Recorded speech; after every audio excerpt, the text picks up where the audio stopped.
a break, man. Give him a break because he sure deserves one. And when he's back from his break, you'll see his parts made in Japan. He is the modern man. So give him a break. Hello there, guys. It's Victor, gimmeabreakman with Hiko Simon. Hiko Simon. You know us both as 2.5 Oyajis every Wednesday night on 10:30 p.m. on either Japan time on either my channel or Hiko Simon's channel. There's a link in the description if you want to check that out. We do live shows every week.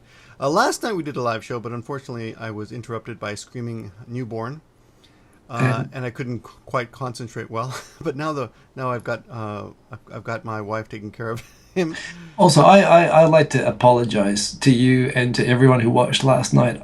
I became a babbling, incoherent mess. I was excited and confused and frustrated, and I could not express coherent sentences. And we've both kind of agreed we should redo this. And I've taken a lot of pills, and I'm calm. I've got kind of a hangover just from the frustration of reading He's not this. actually on medication. That's just a joke. I hope. Right? Well, we'll see. Spiritually, I'm doing. Every time I feel frustrated tonight, instead of using the word retard or other words like that again, I'm just simply going to take a drink of this healthy juice to calm myself. I'm sipping a little hibiki, but that's it. This is my first drink. Not with all the disclaimers out of the way. I'm not intoxicated, and he is not on medication. But we would like to actually give this article a fair shake, as in, take it apart little by little, because we've got a lot of problems with it. Calm, rational, scientific analysis. That's what we're all about. For about. those of you who don't know what we're talking about, no, I just lost it. We're talking about an article. Where the hell did I put it now? On the Japan Times. Which, and we were talking about it this afternoon. Actually, our problem may not be so much with the author as it is with the actual newspaper for publishing this. Yes, well, fundamentally, I do think that Japan Times is knowingly trolling us with bad quality writing. And the fact that we are still talking about it, I think, is partly proof of that. Either they're geniuses planning this, or they're very not smart, and they did this. I think they're doing this to us on purpose, and I don't think it's the author's fault. He called it yesterday, and I think that's a good point. He called it yesterday reverse troll. Yes, they're trying to provoke trolls. They're trolling the trolls. They're trying to bring the... And I took the bait completely. I couldn't even speak. I wanted to troll so badly. That would make you a troll. Yeah, I wanted to troll this. I was like, white privilege, first world problems. It's too easy. Okay, so what we're going to do is go through this little by little. And, calm, chunk-sized, I'm going to help Hiko along. I was actually able to read this at one sitting. Hiko had a bit of trouble. I don't know how you could read this in one sitting. I was harming myself. I'm sorry, I'm going to calm down. So, the article's entitled, Spare a Thought for the Western Men Trapped in Japan, which from the beginning, the title itself is...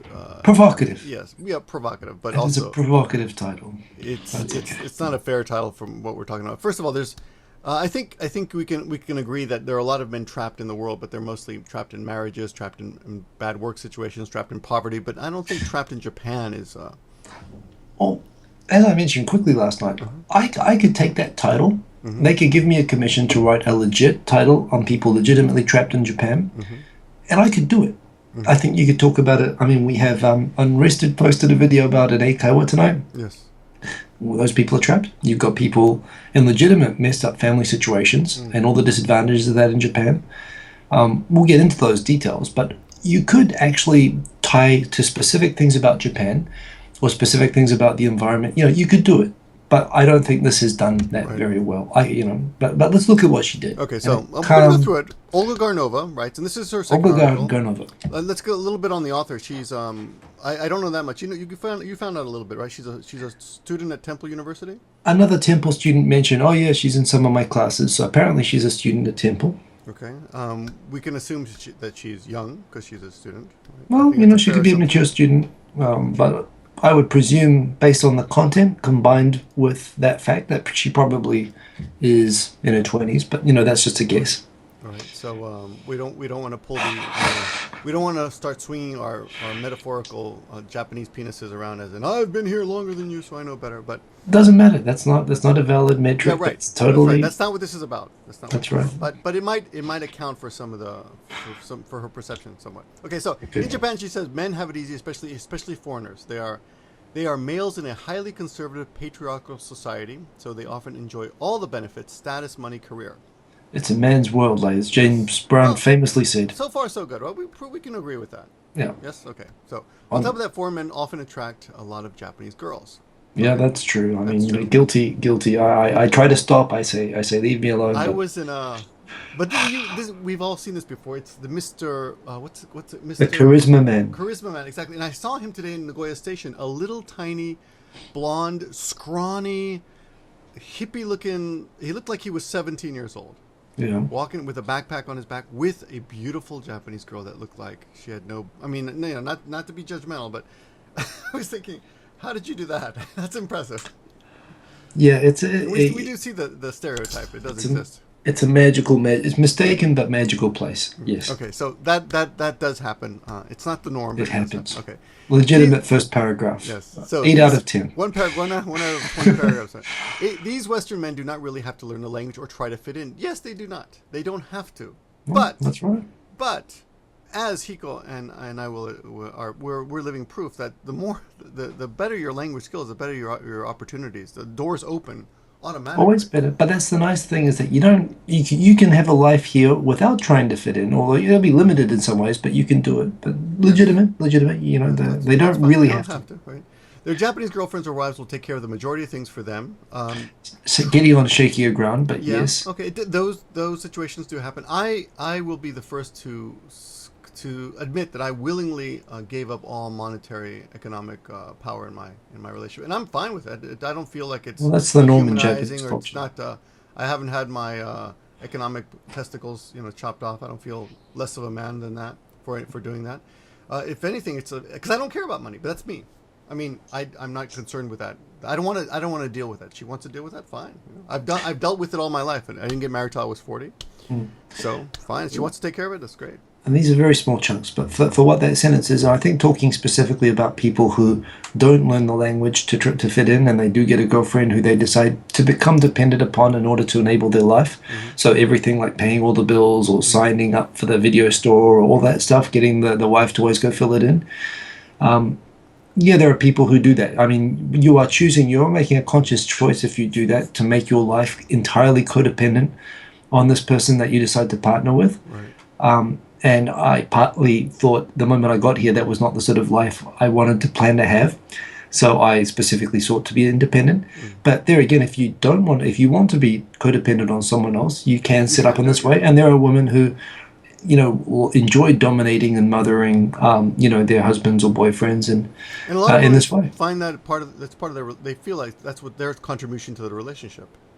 Yeah, there's different, all different types of people, but yeah, there are some people who seem to be okay with it. Now, I did it without a wife for many years, but when she did take over, I have to admit that she did a better job with insurance. Everything else, I need help with stuff filled sometimes. in a lot of holes with a lot. She covered a lot of bases that I apparently had left open. So, anyway, she did improve my life that way. So, but it wasn't anything. Yeah. It wasn't like, oh, help me, I'm helpless, I'm a little baby, nothing like that. Okay. Yeah. Let me see. So here now this is where it gets interesting. Here he is. Yeah. Okay, their careers, especially teaching ones, also may not require Japanese proficiency. Okay, that's fine. Well, we're talking about expats. Let's be specific about this now. We really are talking about either, whatever we call them. I don't think it is racial. There is an undertone that she's implying white people without saying it. But let's say Westerners, and yeah, we're getting into that now. So definitely, if you're a teacher or if you're an expat, like at a bank or a foreign company that's been shipped to Japan. Right. You'll be too busy often to learn Japanese, and everyone around you will be speaking English. So there are plenty of scenarios unique to Western men, legitimate for the subject, where you'll actually find it very difficult to learn Japanese even in Japan, unless you make a real effort.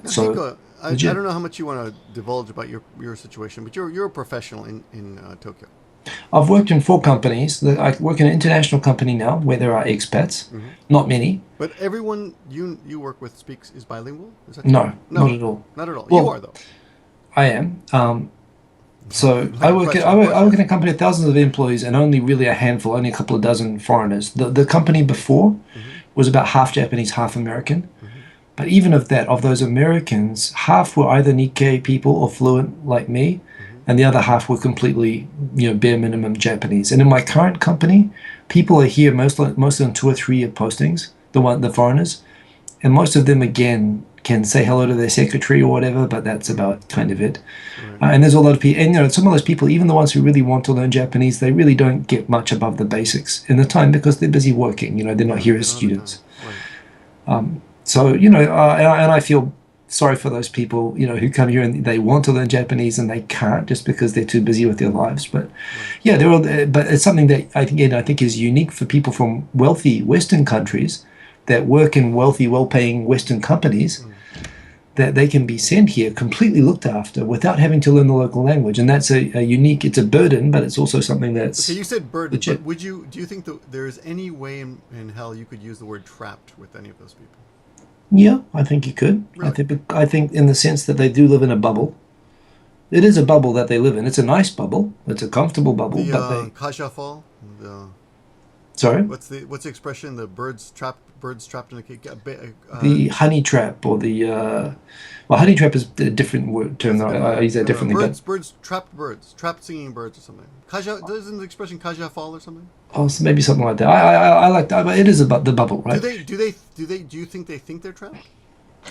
I think they feel the limitation. I think the difference between, especially in Asia, Westerners who live in Singapore or Hong Kong have no real restrictions on the things that they have access to or the things that they can do, and they don't feel limitations. They feel like aristocracy in those. And when they get transferred from a place like Singapore or a place like Hong Kong or even like the Philippines, right, where they live this very privileged lifestyle, and they come to Tokyo, where they still have the perks, they still have the nice house and the good income, but they can't go out, they can't find restaurants, they can't access a lot of things because they don't have the language barrier. They can go to the American club in Tokyo or YCAC. They can go to these elite country clubs and they can have a very nice, very comfortable life, but it's limited.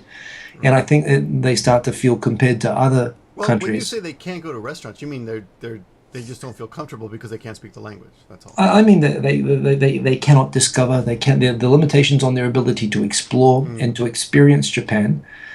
They very quickly see the limitations when it's limited to places that have an English web page or that have someone who can, and that's what motivates them to eventually want to learn English, but also feel like they're being. You mean Japanese? Like they're missing out. Yeah. So there it's a bubble. There's a limiting bubble around those people. Oh, okay. Well, I kind of feel the word trapped is not the correct word, but okay. Well, trapped because they could all leave, those people, most of them as well. They could all leave, exactly. So the first case study, there are a few case studies that are kind of, these are really annoying to me personally. Oh, well, sorry, there's one more sentence before we get to the case study. Okay. So they are not subjected to sexual harassment, abuse, their careers may not require proficiency. Sorry, you're right. They are never subjected to sexual harassment, abuse or sexism. Well, I think she contradicts that. But, well, they're men, so the sexual thing, perhaps. Abuse, some might disagree. I've been sexually harassed before. I actually know guys who have been sexually harassed as well. I haven't. No, I wouldn't. I'm not going to say that. I've put up with unwanted sexual advances. Is that sexual harassment? It can be if it's from someone in a power position above you, which is still rare, I guess, in Japan. I do know people have encountered that, but it is really rare. Okay. But abuse, some people might say they've experienced even in this article. Well, abuse, there are some really screwed up English schools that will really overwork you, like we just saw in the Unrested video. But fair enough. Sexism. Well, let's leave it anyway. I mean, men. So the idea, the point of this is that problem is basically that men have it pretty good. These are issues that generally men don't have to think about, that women, for example, like the author, have to think about. So she's saying, so is that the whole story? Men have it good here, nothing else left to say. That's how she's setting this up. Setting it up, yes. Okay. So, first case study. First case study is Jim, an American in his late 20s. He used to be a very passionate young man. He claimed he was a communist, a Stalinist even. Hold on. He would engage in endless political debates during smoking breaks and drinking sessions. He dreamed of graduate school, an academic career, and one day even leading a riot. Now, at this point, I got to put my arms up to like, what? We're supposed to admire? This is put up as a person to admire? Somehow this man's life was made worse? Okay. You can see me going red here because I'm going red. So, I'm going to commit myself. I'm going to make a commitment right now. I am not going to use derogatory or mocking language in this video because I said it a lot last night. I don't know much about. I don't know anything about Olga, but I'm thinking somehow in her Russian mind that someone who dreams of leading a riot is someone to be admired somehow. Which Well- I don't understand how. I don't understand that. I don't see that at all. So I'm imagining, depressive philosophy, politics, Russian student who likes to smoke in a cafe and talk about philosophers that I have heard the names of but don't really know anything about them, Right.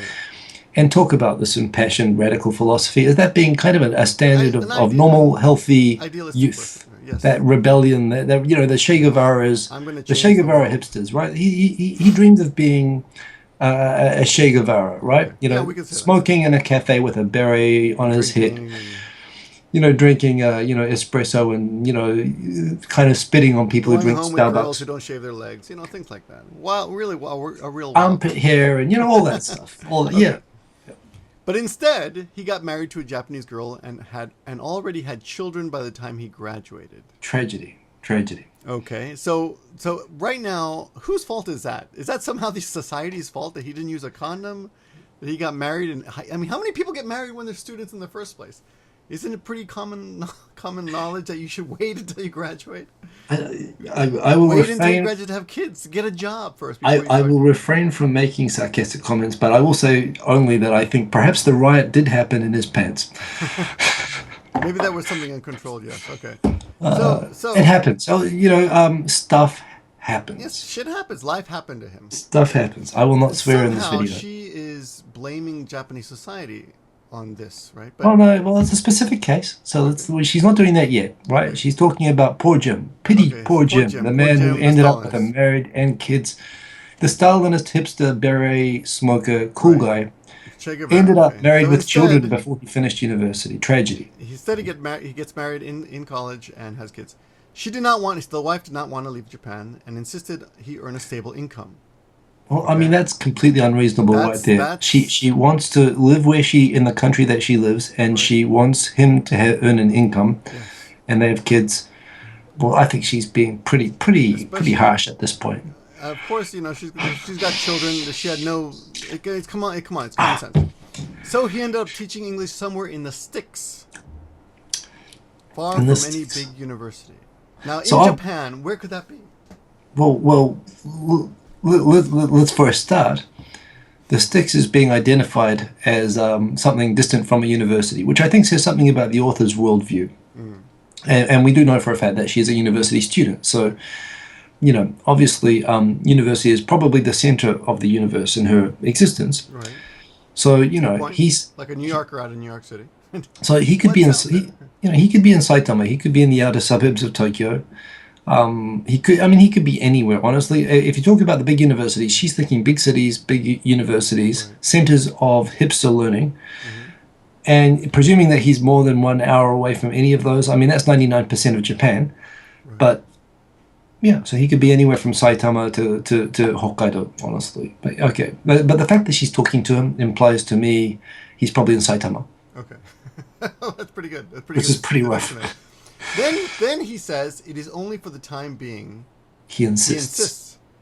But she completely discounts his, But it's his difficult. comment. But it's difficult to see how he'll ever have the money or mobility to realize his dream. So she's written the guy off. But wait a minute. So we're gonna analyze this scientifically, correctly, Okay, calmly, sure. and yeah, you're getting excited. Let's calm down. Okay. All right. So the question is, how much money or mobility does someone need in order to start a Stalinist riot? True. How much money? I reckon you need probably to pay rabble rousers, buy Molotov cocktails and appropriate weapons, Well, that's pretty cheap. literature. I would say you need about 20 grand. 20 grand to start. So as an start English right. teacher, That'll take a long time to save. saved really? If you really knuckle down, Because you got if you're living in the He's suburbs, got kids. Though. well, that's true. Diapers are. But he's different. living in Well, the that's suburbs. what- There's nothing to do. So, I mean, how long do you think? Legit question. If you were teaching in a quasi-rural eikaiwa, but you need $20,000 for the riot Right. and equipment. Plus, he would need to be mobile. I don't understand the mobility. I assume that's to escape from the police. So he would need some sort of a fast car with probably, and a sports car wouldn't exactly be right because you'd need to be able to sleep inside it. But they're Yeah. free. Safe houses are volunteer. So But do you need a fake passport? you need to get out of the country. I'm not sure what kind of riot he would be starting in Japan, but Okay, so we're talking. Okay, we're talking serious money above simply starting a riot. We're talking, forged passport, air tickets, new identity, and he's got a family. I mean, he would have to get the whole family for that. he'd have to sacrifice them. I mean, I guess you know what? You could go to Cuba or some country like that doesn't have like deportation and would encourage this kind of behavior. What's an air ticket? It must be like 10 grand probably just to get your whole family to Cuba, Probably you could do it for 10 grand easily. and they would probably look after you. So it's just a question of getting out of the country. to So learn fake Spanish, passport and air ticket. So 30,000 for the air ticket and the riot, and then for the fake passport and the new identity, 40,000. Yeah, 40,000. Let's say 40,000. So as an eikaiwa with a family in the sticks, 40 grand. How long would you give I someone? think his dreams are quite You think that's an impractical Those are goal? pipe It's dreams, only 40 yes. grand. pipe dreams for an English teacher. English teachers, probably he's making, if he's lucky, 300,000 a month. Yeah, that's true. Well, in the hand, he's probably getting definitely 200,000 probably if he's working for an eikaiwa. Right. So okay, so it'll take anyway. 5 or 6 years. His kid's going to be like 6 or 7 years old, Yes. and that's really, really saving. Right. Yeah. And then he's going to have to convince them to leave their country and take them Oh, out which of of course the Jutsu. wife is already against. Right. It'd be pretty. They could go to Okinawa. Yeah, of course, yeah. They could go to Okinawa. They have a lot of like radicals down there. Really? Okay, so anyway, he says Okay. she goes on, Japan can be the best place in the world for some, for others it can be a trap. And sometimes I think it's far easier for Western men to be sucked into this trap than women. And here's the problem. She says Western men, but really she means white men. Well, I think there's definitely an undertone of that. But Well, her blog admits that. She says in her blog very clearly, white men. I'm going to write about white men. It's about white men. And you know what? I get the feeling probably the editors, and this is where I think the editors are doing this to us on purpose, because I think they kind of knew to kind of deracialize this a little bit. I'm sure my theory on this is that probably said white in the draft, and the only thing that they changed was white to Western. Right. But you know what? I'm okay with this paragraph because this is setting up. That's the introduction, and that's the provocative statement of what she's going That's to our prove. teaser. That's our teaser trailer. That's what she's about to prove with the rest of this thing. So of course, we are now enchanted with the character of Jim the Stalinist, and now we are We will never curious. see again in the article. Actually, he never comes back. Yeah. Okay, So, let's- well, he's in the let's- witness protection. He's in hiding now. So yes, we go on. We'll try to summarize it if we can. Japanese society is notoriously conservative. We agree. Here we go. There is a lot of talk about the negative effects of imposing traditional roles on women. They're restrictive and destructive for well-being, are rarely mentioned in regard to men. Now, I'll admit that I teach a lot of obasans, a lot of women in my classes, in my English classes, and as just for fun, we'll bring up subjects like what do you think about this and that and those, hypotheticals. And one of the topics we've brought up in the past is men. Would you ever want a house husband? Yeah. And almost across the board, everyone thinks that those kind of men are pathetic. I would never want that. Those are not real men. What do you think about that? And do you know any house husbands? I know multiple. I wouldn't say I know a lot, but I certainly know multiple Japanese and non-Japanese house husbands. I think it's a growing phenomenon. I've seen them on TV, but they have special TV programs about them. They're definitely not the norm. I think it's probably a growing trend, actually. But I How mean, do you meet a house husband? How would you know a house husband anyway? I know New Zealand house husbands who have been, for example, they had a job and they were laid off due to restructuring. Lehman was very brutal in Japan, but they wanted to stay in Japan and they had kids. Right? The wife still had a good earning job, so they agreed that the husband would be would focus on looking after the kids, getting them to and from school, making their lunches, and the wife would focus on being the primary. Now, after becoming, through not in a planned way, the primary income earner. Also, in my company, I know someone actually in the group where I work, who is very senior and she earns a very good income, and she's got like 5 or 6 kids, and she made a decision with her husband. I think she was the higher earner, and they decided the husband would be the primary guy looking after the kids. He's a house husband. My brother-in-law is a house husband, but not in there you Japan. go. Not in Japan. In Europe, and quite accepted there. He says. Yeah, I mean, I think among young people, it's not unusual or unheard of. I think it's brought up more through Well, circumstances. it must be unusual, but I guess it's more accepted. But let's come back. Okay. what the statement that she's saying is that, yeah, although there are these kind of conservative, notoriously conservative gender roles that are still pervasive, true, those roles, everyone focuses on how those are negative towards women, but they don't consider that these roles might also be tough on men. Legitimate statement. Yes. Legitimate. It's hard to be macho. I've never seen a male nurse in Japan, though I'm sure they must exist. But at my wife, at least in the maternity ward, when my wife just had a baby and she was in there for a month, complications, etc. But we didn't see any men. Yeah. All women. All the men were doctors. I mean, you could say there is, and I think she goes into this, the stereotype that the man has to be the salaryman, wage earner. The fact that, as you've just encountered recently, the tradition that when women have children, the father is not supposed to come anywhere near the baby for the first few months. Yes. They are supposed to work overtime and be unseen and come home. We're not banned from the baby, but not banned. We're not expected to do anything. The wife goes home to the parents and takes care of everything. Which in many cases, in a place like Tokyo, more than half the time going home means going far away from Tokyo. Right, that's true. And the fathers don't have physical access to the kids. And for our generation, and the kids, for the Japanese our age and their parents, they talk about they barely saw their fathers work, growing up. Their fathers were always doing overtime. They were always, commuting 2 hours or whatever. Right. And I think, well, again, that trend is easing. I mean, that's a tough life for the men as well. It's not an idea that it's all, it's not all margaritas and little umbrellas for the men and harsh on the women. It's at the tough. same time, men in general in Japan prioritize their lives differently from the way we do. I mean, in my life, I think my family is a priority, and work is. But I'm with Olga on this. I think that the way that women and men prioritize their lives is partly to fit with the cultural expectations attached to their gender, right? This is something that's changing because of the economic situation. This whole lifetime employment. If you were in lifetime employment, you had to sacrifice your life for the company, including, family time and personal happiness and vacations and work yourself half to death.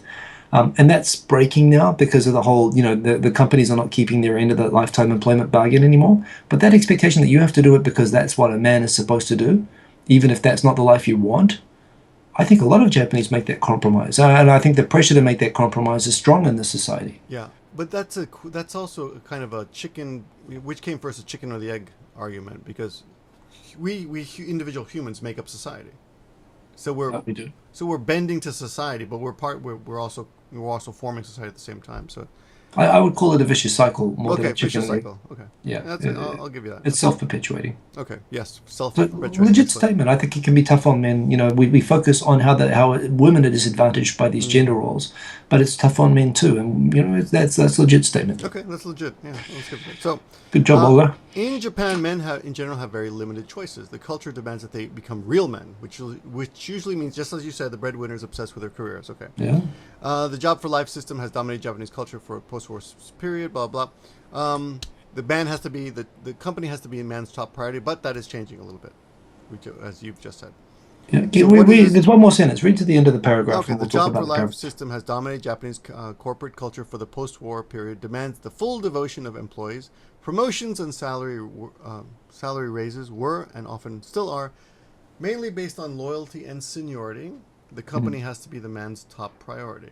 Okay, so this paragraph, scientifically analyzing this paragraph. I want to ask you about that. That's one thing that when I was the head teacher of a large school here a while ago. I was the first foreign head teacher ever, and we hired I was a head teacher, but against my recommendation, we hired a guy a little bit older than me.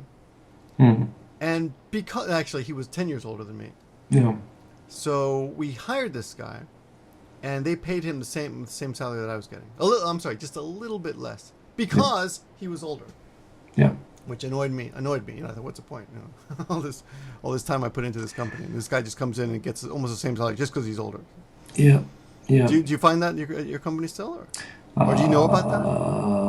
That's kind of no question. Age is taken into account in salaries, and it's partly because of the assumptions. Depends on the company, but in traditional Japanese companies, there is an assumption. Men and women are paid about the same until about 30, but as you get into the 35 and 40 and 45, there is the presumption that the salary is, one, subsidizing a wife who's no longer working, so you get a boost after you're married, And when you get to 40 or 50, there's an assumption that you're paying for the wife and for the university fees. And the whole salary models are based around those life and gender role expectations in traditional lifetime employment companies. Now, that's a shrinking world. And that kind of, and at the moment, Abenomics and the government saying, let's all switch to, to value-based pay and, effort and meritocracy. Right. And that's consistent with the ideology of the West, and that's what you're talking about just now. Right. But that said, the way that things have been set up for the whole post-war period until now have been based on a not unrealistic, on a way based on these maybe unfair and tough gender roles, but to kind of take into account the average life situation and to treat everybody with an idea of treating everybody equally and in consideration of their probable life circumstances. Which is demotivating for people who are working really hard and actually are performing much better than the guy next to you who isn't doing anything but is getting the same credit. Right. But at the same time, it's a society that puts a high value on egalitarianism, although that is breaking apart as we speak, right? The pillars of that, the whole idea that a company will keep you on a track of increasing pay and that they'll employ you for life, I mean, that whole thing is breaking down. Salaries in Japan have been in decline for the last 10 years, right? There's been, so what she's talking about here, this paragraph, scientifically, it starts out kind of okay. I mean, the idea that there are, certainly based on the gender roles and expectations, the idea that men have limited choices, there's some truth to that. I think, however, that going into the job for life system and the idea that promotions are based on loyalty and seniority, and this information is a little bit TV drama-ish and a little bit dated now. This is something I think you could have said in the 90s, right, and gotten away with a little bit more than I think you can get away with now. That's what I suspected, but okay. I think what the feature of salaries nowadays in big companies is stagnation. They don't get they just stay flat. Even if and it means a lot of people with kids are in really tough situations because their salaries haven't gone up in 10 years when they used to do that, during the bubble. So this is like this is 25 years ago, right? Over 25 years ago. So here's the thing. This is where you start getting to the people who read a lot of outdated books about Japan. They come to Japan, they go to university, they read a lot of books written by Japan experts from the 1980s and 1990s. Right. All Japanese go and work for the big corporation and their loyalty will be rewarded with a fixed lifetime employment. That's kind of an 80s, 90s kind of manual of Japan, which I think doesn't really apply anymore. But there is an underlying base that I think is she's making some generalizations that get repeated. So this is a cliche, but it's a cliche that people believe because it gets repeated so much, even though I don't think it's exactly right. Well, the next paragraph is also a bunch of cliche. I don't know. Do you mind if we Please, let's go. The next part? No, just she talks about Sabi Sangyo and Buraku Kigyo. I didn't know about Buraku Kigyo actually, and Karoshi, really? of course. And, black companies. Come on, no, I don't know. Really? I've never dealt with those. Okay, well, that's what the Eikawa, the thing that we're talking about with unrested. That's what that is. These are companies that violate the rights of the employees. I've never heard that expression though. Really? It's like a huge buzzword in the last 2 years. That was like one of the nominees for Word of the Year last year. It was really? So big. Yeah. Okay, I completely missed that one. Okay. Well, there you go. Learn something. Let me see. She talks about how Japan still clocks up more minutes on the job per year than workers in almost any other OECD company, and she actually provides a link from InsiderMonkey.com. She provides many links. Many links, right? Don't look at them, but it's almost like a term paper. Yeah. It's and I would grade it a D, but that's okay. She's trying. She doesn't need to give all of these links. In terms of the working hours, there's a lot of views on this. Americans also work a lot of. Yes. Americans work very hard. And actually, we have less. Here's a problem. I got to point this out though. Yeah. She provides a link to Insider Monkey, and the first page of this link also has. Don't look at the links. Also, no. This is good. Yeah. It also has a link to the top 20 countries regarding what's it called, best quality of life. Yeah. And guess what number 10 is? What? Japan. So you can't have it can't be both. It can't be that bad and that, Well, one of the best qualities of life. Top 20 in the world. And Yeah. maybe one of them, maybe they make you work a little harder too. Yeah, okay. Well, it's based on a lot of factors, right? Obviously, the overtime is a negative. On the upside, Japan's got great healthcare. It's got great social justice, relatively, in terms of disparity and all that sort of thing. Social justice. Okay. So, I mean, All right. but So anyway, we have that. So it's not um, clearly, but when you just read this article, it just makes it seem like Japan just sucks. Oh, well, they work you to death, the sabi sangyo and the burakigyo, and so there's two things maybe that jump out. I could pick this out. We could spend an hour talking about this paragraph, but I'll just say two things. When she talks about, so she sets this up as, okay, Japanese men have to go and work in these employment for life companies, right. which isn't true, but okay. I mean, it's probably, it's The whole employment declining. for life thing doesn't even really exist. It's fallen apart. And fallen this, again, apart. is like she read a couple of outdated books about Japan, actually. The Sabi Sangyo, the unpaid overtime, big problem around 2000. The Labor Standards Bureau is cracking down on it. And the companies that still demand it, nobody even used to think to complain about unlogged overtime. Now they do. And the companies that require it are called Black Kigo, and their names are listed up, and they get stigmatized and named and shamed. Okay, cool. So it's a small thing. And death from overwork, again, another big cliche that, Japanese work so hard that lots of them That's what die. I thought. But she points out that the law was passed last year about this. There have been laws and regulations around karoshi going back, for a couple of decades now. It was recognized, again, back in the 90s, and they're always tightening the regulations around limiting it. Again, I've worked in IT twice. And IT is one of the industries with the highest rates of working to death, and It is one. it's one of the highest. It's one of the industries. It's funny, I don't know which is the worst, but it is a competition, I think, up between IT and food service. Can you imagine in America people who work in food service working at Taco Bell till they die? Jesus. But that happens in Japan.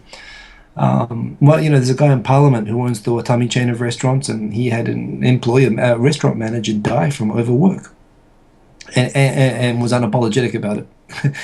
And was boasting about how much he worked. He died doing what he loved. Working for me, making me money.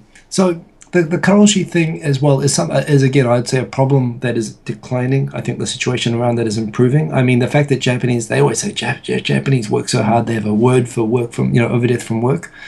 It's true, but I think she's raising this as being almost like this is the normal situation. She's painting a picture that this is more the norm than, that these are symptoms of an abnormal society. Right. I think these are sad things, legit problems which exist in Japanese society, but I think she overstates their prominence and importance. And I think it's also, again, based on some outdated cliches. What do you think of Rocket News as a source? I love it, Rocket News. Okay. No, she links to Rocket News regarding the next paragraph. Based on the fact that Japan Times is carrying this, I think Rocket News at the moment is much more credible than Japan Times. Good point. Yeah. But we do have some good friends who work for Japan Times, so we don't want to slag off the whole newspaper. But they publish a lot of stuff that makes. But it's very disappointing. This does undermine all the good people who do write very good things in the Japan Times, and we do have friends who are columnists there who take their writing seriously and write good stuff. And publishing this doesn't do them. There's an injustice to them more than anyone else, right? Right. Yeah, exactly. Read that guy. Don't read this. Okay. It cheapens the good writers to put this alongside that. Yes. And I think I've met a couple of people who quit. Yeah, quit. They said the pay was terrible. So I don't know if that's true, though. From Japan Times? Yes. So I won't talk about it too much. Now, journalism isn't a good paying industry. And you know what? Another industry with high rates of overwork and is actually publishing. I don't know about journalism specifically, but publishing in magazines in Japan. I know people as well who have been hospitalized from overwork in that. Oh, really? Well. So it's tough. It's tough. Now, just a little information for people who are wondering about this. In America, I think and I don't know about New Zealand, but in America, women get $70 cents to the dollar compared to men, and in Japan it's 60. Yep. So it's even worse. But just a little information for those. I'm sure someone watching this is probably curious about that. Yeah. Let's go on. Japan's corporate jungle is still overwhelmingly a man's world, a world where many women drop out of when they get married and have children, whether they want to or not. And something I'd like to point out, because I've taught a lot of women, most of the people. I mean, I've been teaching 24 years. I've taught a lot of high school. We used to have a special class at the YWCA where I taught with all high school kids, and most of their dreams are to get married to rich guys. Most of them don't dream of becoming businesswomen or taking over in the world. Very few of them dream of becoming doctors. Most of them want to be housewives. That's actually their dream. There's an interesting thing with that as well. I come from a very feminized country. I mean, New Zealand is famous in all the suffragette movements. We were the first country to give women the vote. I think all women have penises down there too, right? They've just legalized it. Everybody. Penises for everyone. Behave. But so when I came to Japan and I asked girls, so what's your goal in life? What's your dream? What's the inspiring cool thing you want to do that will make me think you're cool? And 50% of the time, when I was in my 20s and I was in that situation, having those days, at parties or whatever, and talking to girls, 50%, I'd really like to get married. I can't wait to get married. Right. And the fact that so many women respond that way, and have children. It's kind of funny. In New Zealand, I think it's gone the opposite way. It's gone to the point where you are almost betraying women by, even if you want that, even if that is what you want in life, you can't say that in New Zealand because somehow you're undermining all the hard work that women have made to become equal to men, doing men's roles and men's work. In a way, taking a very feminized thing like being a mother, which only women, can be a mother, but to somehow offer that. That's almost like you're accepting the role that men want you to be, and rather than saying, you're supposed to. In New Zealand, there are TV ads run by the government saying girls can do anything, and they show ads of women being engineers and race car drivers and pilots and the whole it's to encourage women to be more proactive and to seek those men's jobs, and it's been wildly successful. But the thing is, I've never in my entire life ever met a single New Zealander who told me that they wanted to become a housewife. It's almost like the marketing campaign was so successful that I and the thing is, I don't believe that none of those people wanted to get married and have kids or be. I'm sure there are some people who want to be housewives, but there's almost a social pressure not to say that in New Zealand. Japan is the opposite extreme. And it is a job. I often empower my housewives that I teach. I'm like, what do you do? She says, I don't do anything. Like, what do you mean? I just have children. I said, well, that's a job. And believe me, now I know that's a job. Oh yeah. But here's something interesting. I worked at the YWCA, and at the time, it's young women's organization. I was one of the few men who worked there. Yes. YWCA, not YMCA. But the young women who worked there in the office with me, all of them were single at the time, and they'd all formed a kind of pact that they were going to remain single and really just promote feminism in the world. And I remember that one of them, one of the hardcore ones, ended up getting married quite late. I think she was like 30. Well, comparatively late. She was like 35 or so. Yeah. She ended up getting married and having a kid. And she told me, she said, everyone feels like I betrayed them. Yeah, I think New Zealand as a country has a trend like that. So it does exist in Japan too. I just want to point that out. Some people think feminism doesn't exist here at all, but it does. Of course it exists here. Of course it exists. There's some hardcore feminists here too. I feel like it's legit that women should have. I think women should be able to make a choice as men. I think it's okay for men to want to be house husbands, and I know some who are. I would have no problem with it. I think it's okay for women to want to either be a career person or to be a housewife, and not to be criticized or judged for making that choice. Right, I agree completely. But truth is, we kind of do judge, based on these gender roles, or the extreme opposite, or you're undermining the working woman by saying you want to be a housewife. Really? Well, I think there is definitely in Western countries there is that thing that you're undermining the hard work by living up by fulfilling the male stereotype of a woman who isn't interested in a career, who just wants to find a man in the company and go and have babies. I understand that. Yeah. You know what I mean? So it's tough to be women, but sorry. So we got into a feminist discussion there. Yeah, well, how do we get to that again? Yeah. So. Let's say, according to a survey conducted by Osmall, a popular women's information, 72% of women would not be willing to marry without money, presumably meaning a case where this is one of those cases where statistics are really confusing, because that question it's not a fair question. I mean, well, so here's what she did. Nobody should get married without money. That's just a ridiculous thing.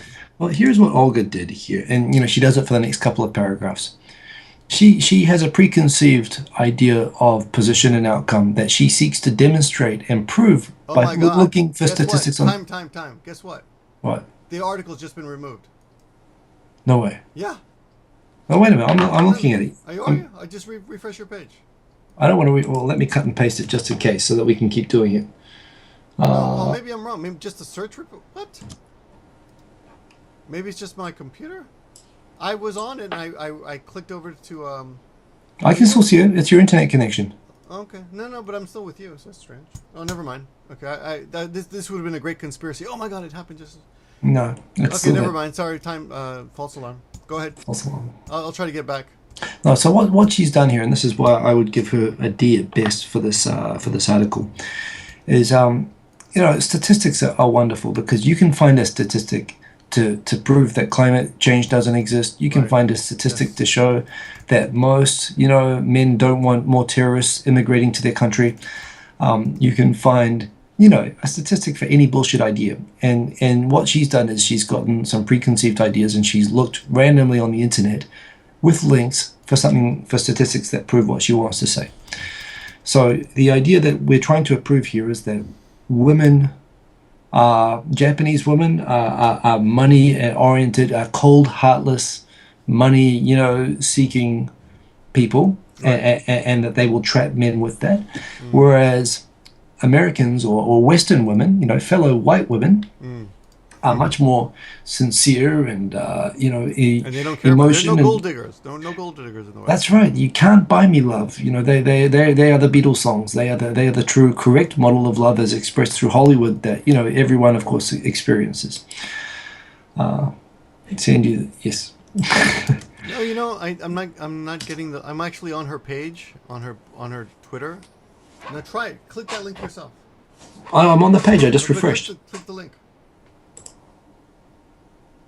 I see it. That's bizarre. Maybe Japan Times knows. It's up now. Never mind. Okay. I was going to say, maybe Japan Times knows you're making this video and blocked you. No, it was blocked for a second, but it's back. Never mind. Good. Right. That was really That's strange. good. Okay, so let's go back. All right. So... Yeah, exactly. They make it seem like only Japanese women only concerned with money, and there are 72%. But here's the other thing with that. So 72% of women care about money as a thing for marriage, or would not be willing to marry without money. Which again, how did they phrase that? Right. 相手がお金がなければ結婚する. Like, would you marry someone who is broke?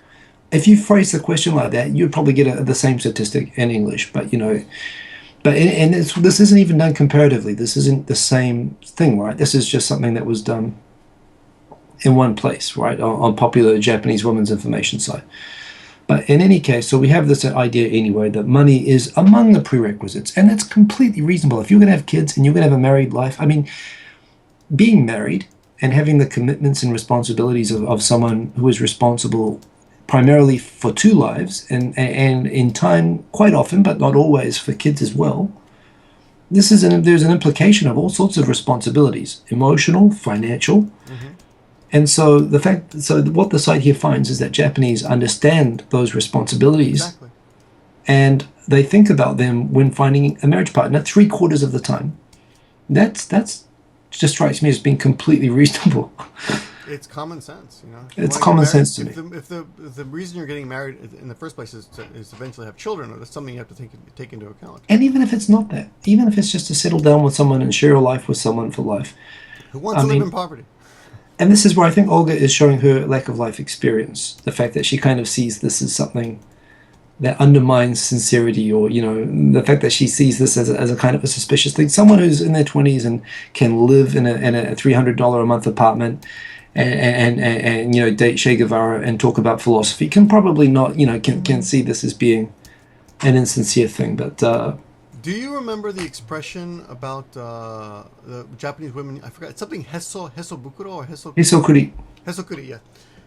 So they had a really interesting street. They're really good at saving. Interview. They had a street interview last week. They interviewed all these couples on the street. Yeah. And they had them write down on a cardboard and show how much money they. Yeah, they're good at saving. They're good. And women are amazingly good at saving extra money. But the funny thing is, they showed stats about who saves the most money, and it's usually couples who do not trust each other. Well, there is the old stereotype, and this is again where you could do a legitimate thing about the trapped situation. if you have a Japanese wife who treats the foreign husband like a Japanese husband, you hear about Japanese women who not only control all of the income and give their husbands only 500 yen to go buy himself a sandwich every day, and they actually say they won't give him more than that, because if they give him more pocket money than that, he'll go and spend it on a hostess bar or pachinko or something like that.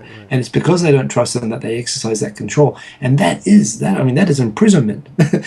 And that exists in some foreigners, not a lot, but some foreigners who get into that extreme, traditional marriage setup.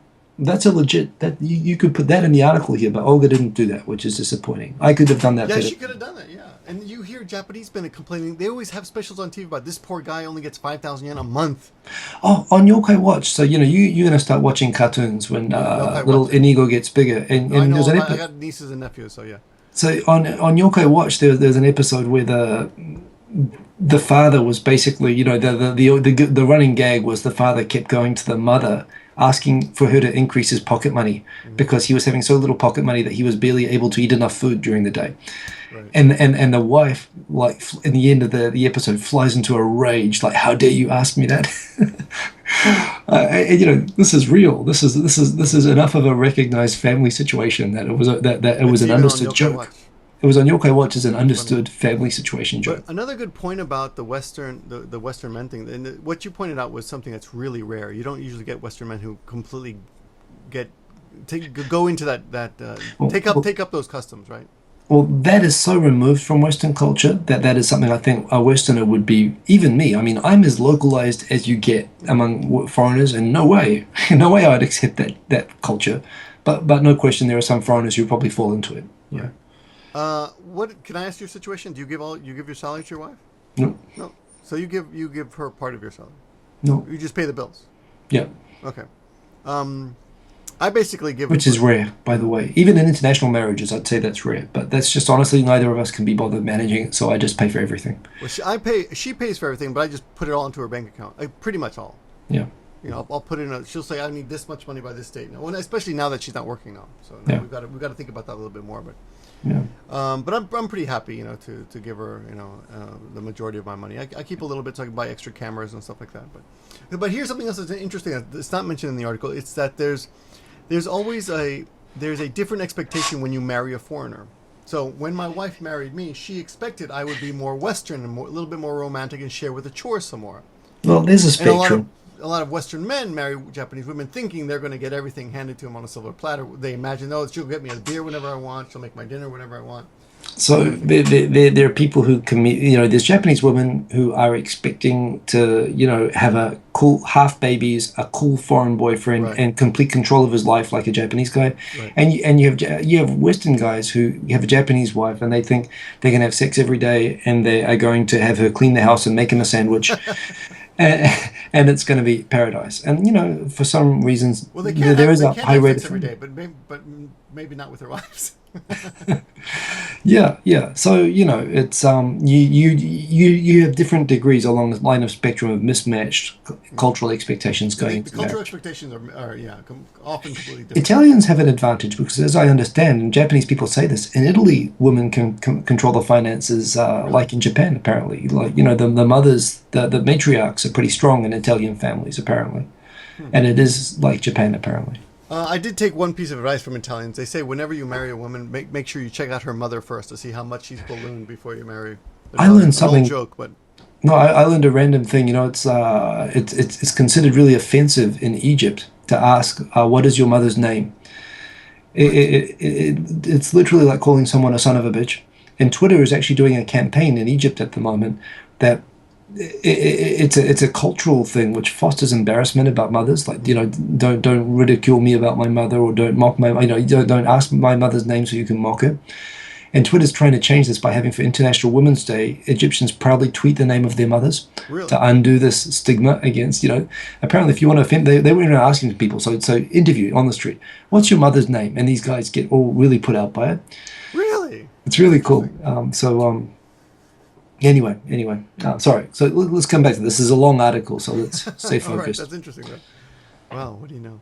Yeah. Okay, so let's go back to such pragmatism. I'll read the next paragraph. You go ahead. Well, such pragmatism may be quite understandable in a nation that has not seen sustained growth for over 20 years. It would also seem to fly in the face of the Western notion of marriage being a culmination of a romantic relationship.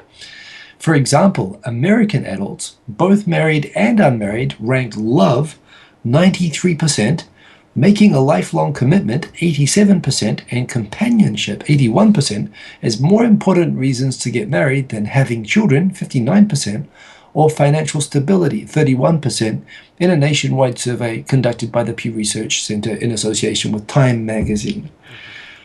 Well, there's two things I don't like about this. These are completely unconnected and unrelated surveys that are being referenced as correlating, right? She is implying... Yes, the previous survey has nothing to do with this survey. Yeah, so she's saying that reasons to get married. Americans would say love is a reason to get married, and financial stability is a lower reason to get married, but she's kind of correlating Americans citing financial stability as a reason to get married compared to 72% of Japanese people not being willing to marry without money. But that's totally different to marrying for financial stability, right? And the second quote doesn't have anything to do with Japanese at all. So it's going to be culturally different anyway. And the questions are in English only for Americans. So, there is a quote. It's completely different, right?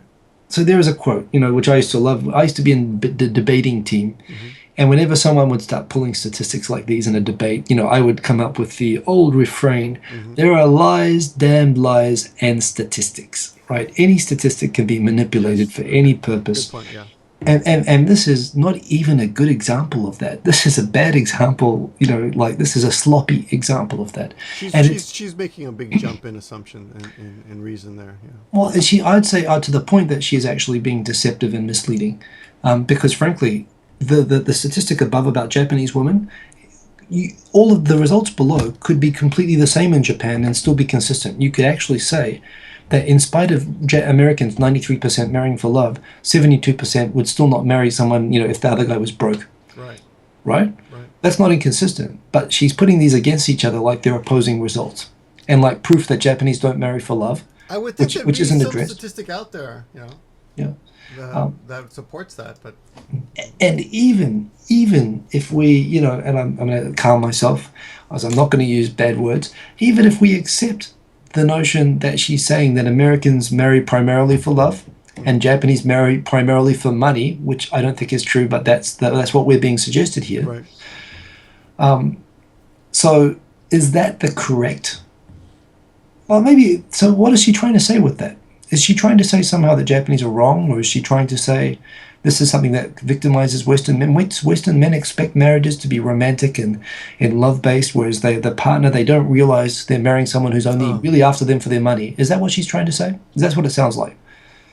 And is that even right? Is that wrong? I think it's just a culture, just pointing out a cultural difference, but maybe she's trying to lay the groundwork on why men get stuck in these horrible relationships. Well, and that's where I guess we're leading to the next case study, which you can start to read, which is of a person who doesn't meet who is in love but does not meet the financial criteria. I have no pity for this guy. The guy's name is Sebastian. He's a 32-year-old university student with several part-time jobs and 12 years of service in the German Federal Armed Forces. Several part-time jobs. Okay. Discovered this disconnect the hard way when a Japanese girlfriend he had been together with for a year and had proposed to dumped him because he had no future. Well, according to her, his Japanese major was not a promise of a successful career, and not being a native speaker of English, he could not secure teaching jobs. Why is it always about money, he asks. Reinforcing. Now this is, you have to read that with the previous two paragraphs together, because she's constructing an argument, and I think she thinks she's doing a very good job. Here is the poor victimized man with the value of love conquers all, the Disney movie scenario guy, the romantic, dashing, German army major or whatever he is, against the money-grubbing, you've got no future, even though he proposed to her. I mean, he proposed to her, man, and all she could come back was say, "You've got no future," Well, so, apparently she said yes for a while, or maybe she broke up with him when he proposed. I don't know, but we can't tell from this article. But I have no pity for. I mean, so what? It's a guy broke up with a girl. Who really knows the reason? It could have been a completely different reason.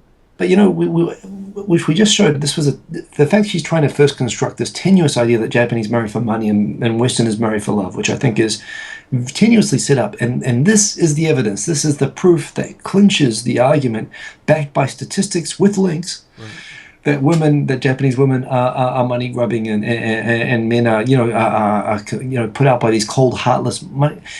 This is a normal. I mean, she might have broken up with him. By the way, the photo on the article, at first I thought that was like a stock photo, that they just found sad white person. It's actually, that photo, look at the caption. That photo is Sebastian. Yeah. That's the guy. Well, his names have been changed to protect the innocent, right? Okay, but that's, Hans or whatever. Sorry, So I'm not going to mock. keep your eye on him. Maybe you can find him. I'm not going to mock. But He's in Tokyo, apparently. But the thing is, I mean, she told him that she wanted to break it off with him because she thought he had no future. And I know people in New Zealand and Australia who have also broken off relationships for the same reason. But you know what? All she did here was say he's a loser, and she decided she didn't want to marry a loser. No offense, Sebastian, but that's what it looked like to me. It doesn't seem like you're trapped. And you know what? There's two possibilities with that. Possibility number one is that he is actually a loser and he actually has no future, and that she made a rational decision, a cold decision, against the emotion of love based on this cold, heartless equation.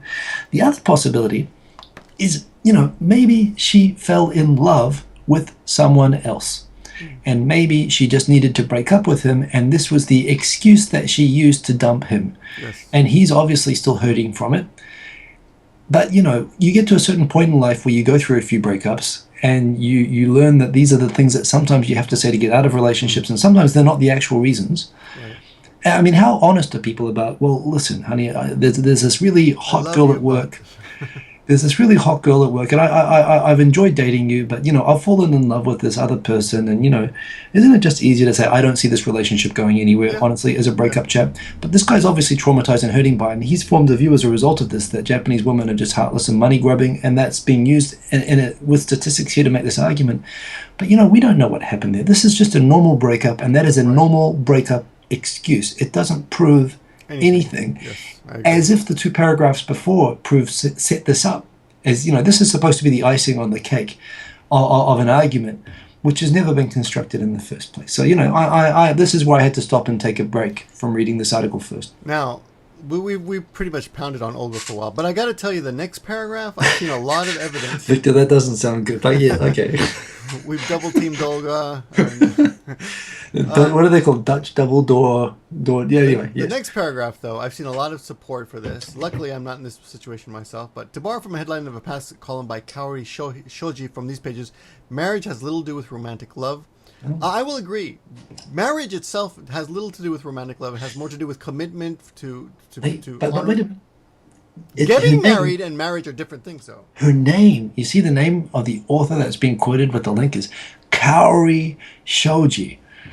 It's a Japanese name. Right. And the Japanese person wrote an article saying romantic love has nothing to do with marriage. This is like icing on top of the icing on top of the rock solid argument. That, I'm sure Olga was like, oh, good job, me, at this point. But okay, look, yeah. Okay. But I've seen a lot of articles on the internet about that, and I've talked to a lot of men. Ask men, yes. No, I know a lot of married men who agree that they complain that their wives have turned from cute girlfriends into shufu, professional housewives, emotionally and physically distant from their husbands. I've seen it happen. I've heard those complaints, so I won't try to deny this part at all. Yeah. Yeah, it does happen. But you know what? Marriages around the world, are up and down. A lot of it there's a lot of stress from trying to keep a family together. But here's another thing that she does, and I know again she thinks she's being clever here. So she quotes the Japanese author asserting how this is a business relationship and how they transform from these cute girlfriends into these cold distant wives, into these italicized shufu, into these unique things that only exist in Japan, distant. Almost like robots. Well, almost like robots, but basically these. Well, not even. No. These are kami-sans. She's describing kami-sans. You know how when Japanese men go through the marriage stages, they start out as yome, and then they might be tsuma. My sweet bride. Then they're like tsuma. Tsuma's like my wife. And then they get to middle age, and it becomes kami-san. Kami-san is my angry god of the mountain at home. right? Okay. Basically. And she's talking about the shufu, the kami-san, basically. But she uses the term shufu, like the idea of an emotionally distant wife, being something unique to Japan. Have you seen the movie War of the Roses? Yes. Uh, Of course. I love that movie. I love the climax scene where what's his face, Michael, what's his Douglas. name, Douglas, is getting beaten up by Kathleen Turner, is it? Oh yeah, boy, she's really And changed, by the way. and he's we've all been in these arguments at some point. Like the husband's there just saying what do you want to do, right? Just tell me whatever you want. And whatever you want, it's okay. And I just want to punch you in the face. Will that make you feel better? Okay, you can punch me in the face. And she punches him in the face. Do you feel better now? He's like, no. It gets into this full kind of, this idea. I mean, Hollywood has this idea that marriage always has to be romantic. But what I love about that movie is that kind of shows that marriages can be shitty, and fall apart. I mean, the fact that there's a higher than 50% divorce rate in America says that at some point the romance does end in more than 50% of the cases in America. But this is being portrayed as something that's unique to Japan. Yeah, yeah. And we even have an italicized special Japanese term because it's so common in Japan when it's so rare in romantic Western marriages where this never happens. And that's kind of BS, right? This is a whole different video, though. We can go on and on about how romantic the idea of romance in a marriage is completely fabricated by Hollywood and actually starts in Shakespearean plays, etc. But here's the thing. I think in Japan, the reason the divorce rate is lower here is that men have a better and clearer understanding and expectation of what they are getting into than Westerners have, actually. This is the reality in all cultures. All cultures. The only difference is that the ideal is so far detached from the reality in Western cultures. And again, this is where I think Olga is showing her age and lack of life experience.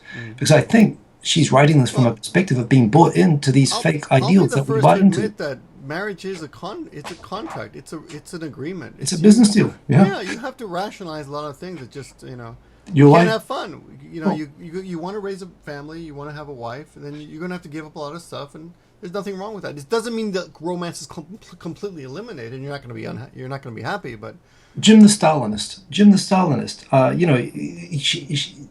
The author doesn't understand that your entire life becomes a compromise to accommodate at least one other person, and sometimes more than one other person, where you are no longer the top priority in every decision. Right. The author cannot comprehend that, but that is fundamentally what sharing your life with somebody is about. So again, it just shows a lack of this whole perspective, this whole line of argument just shows such a lack of maturity and life experience. And again, this is why I had to take a break. It gets better. That's why I brought my calming drink, and why I have these bumps on my head, because I could not read this. The rest of this paragraph is pretty much. We keep going. Men can be sidelined when it comes to participation in child rearing. Okay, no surprise. And other home-related matters such as controlling the family budget. Okay, well that's something you can discuss between. And we talked about that earlier as well. That in Japan there is an elevated sense of women controlling the budget, as in Italy. It's not a uniquely but it's Japanese. Not everybody, and I know Japanese couples as well, where the man controls everything. So it's not everybody. As opposed to a safe haven from the pressures of work, marriage can become an additional source of stress for men. Well, wait a minute.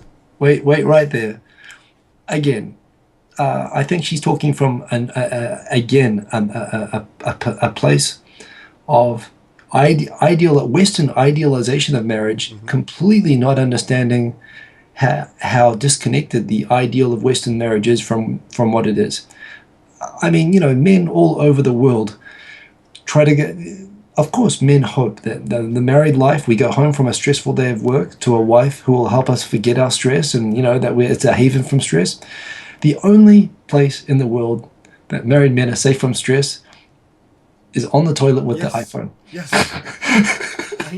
I didn't know you were going there, but as soon as I saw that, yeah.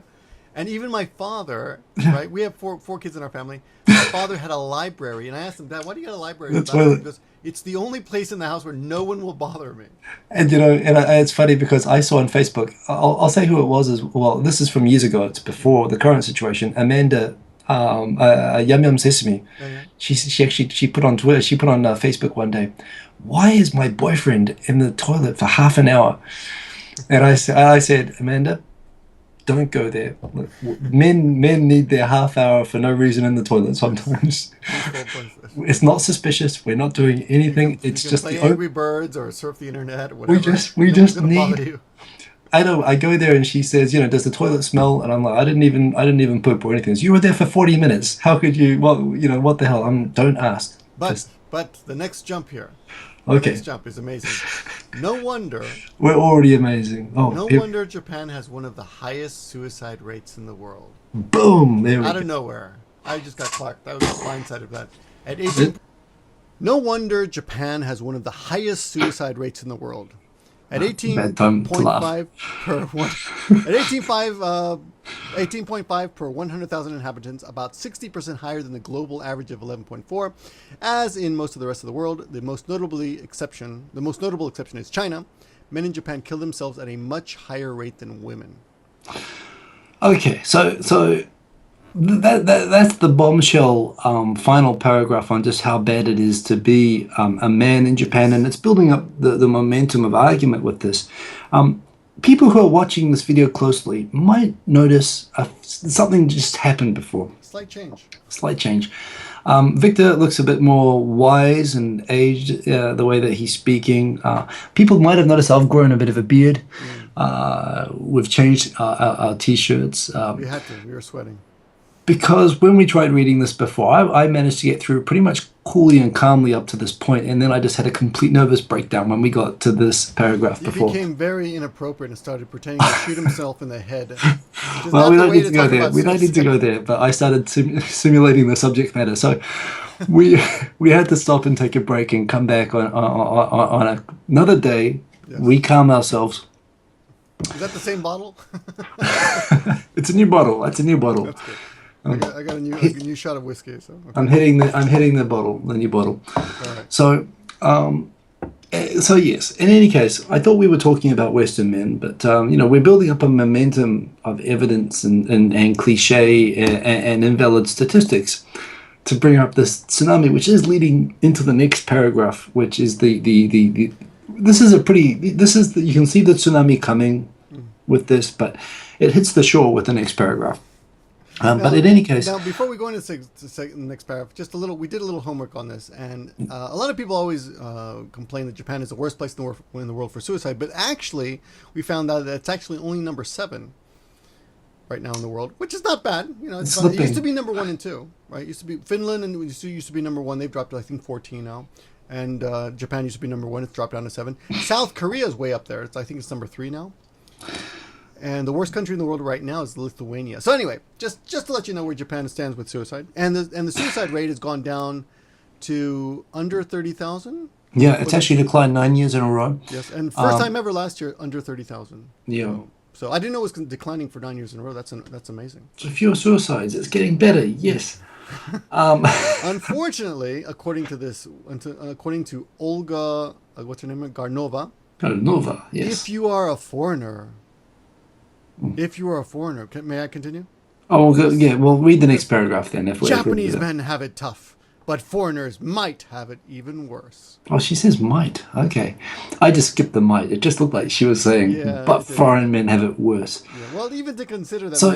So she's not even sure of that, but she's just saying it. Some people say.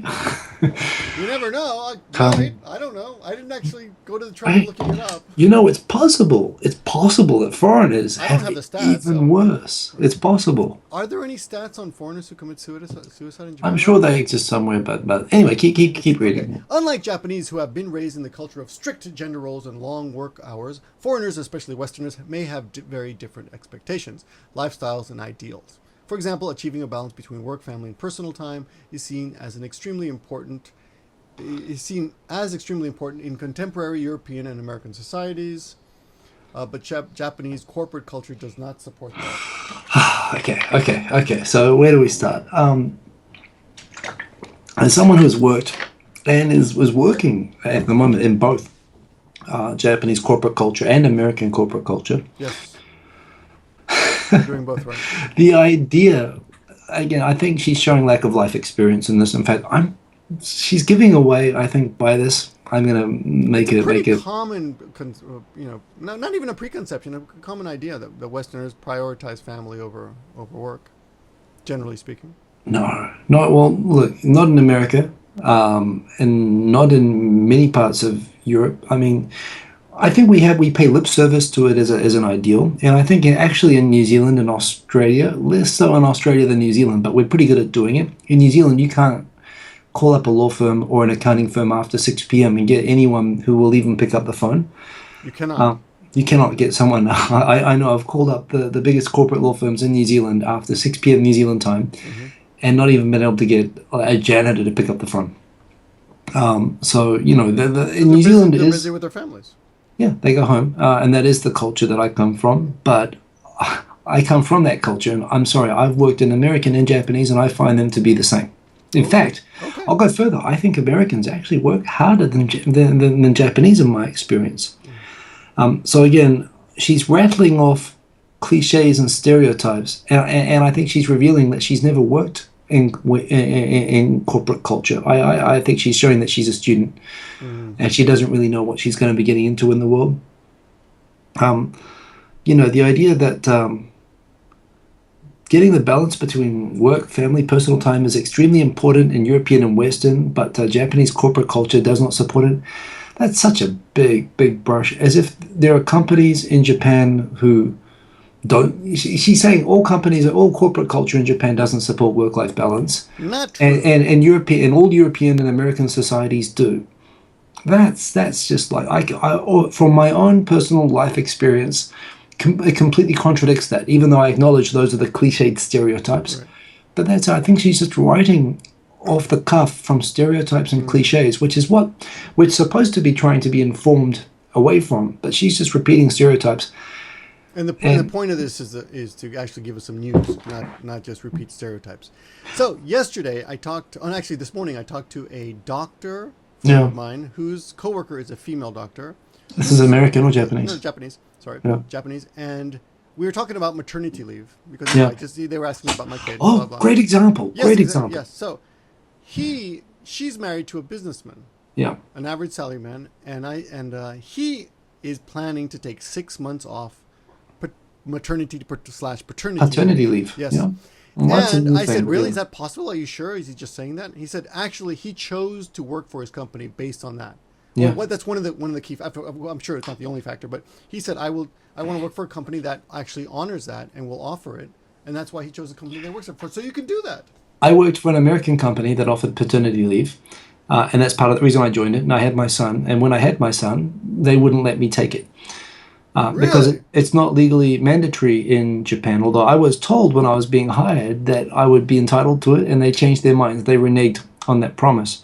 I work at a Japanese company now that offers for the women there, and we have a lot of women employees because we offer maternity leave during pregnancy, as well as 12 months child care leave after the child, which means basically, people get up to 18 months off around having a baby. And when I talk with Americans, Americans are stunned to hear this. Americans get a few weeks.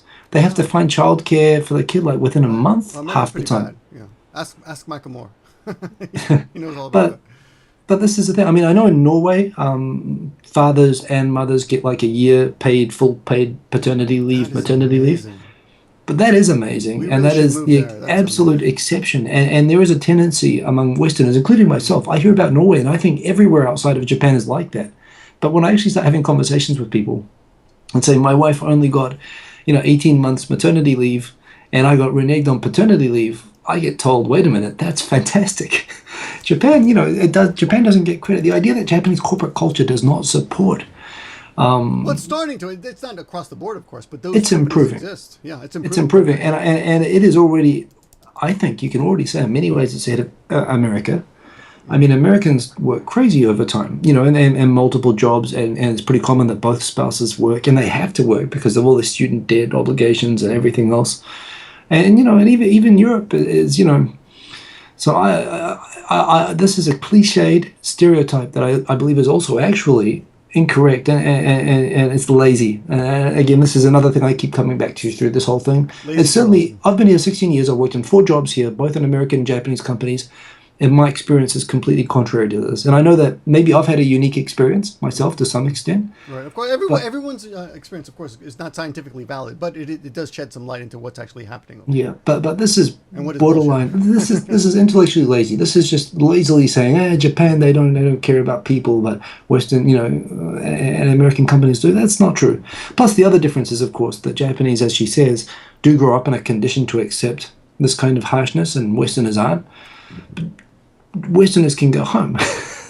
Sure. We do have that parachute option at any time, which Japanese don't have, which is a major, source of, it should be a source of relief. Although this is a whole story, this is the people who don't have the parachute, they're trapped, so, for different reasons. Well, that's why I take issue with this thing. It's the label of trapped. Now look at the next article, the next paragraph. Yeah. Finding a stable full-time job after graduation will be very hard for Sebastian. This is a German in the picture. As a foreigner approaching his 40s, he could become a victim of double discrimination due to both age and nationality. And I'll have to ask you about this, but I got a little experience on this. And even when foreigners fulfill all the requirements for a promotion, having endured long hours, nomikai after work drinking sessions, business trips, and relocations, they still may be denied just for not being Japanese. Now, Boom.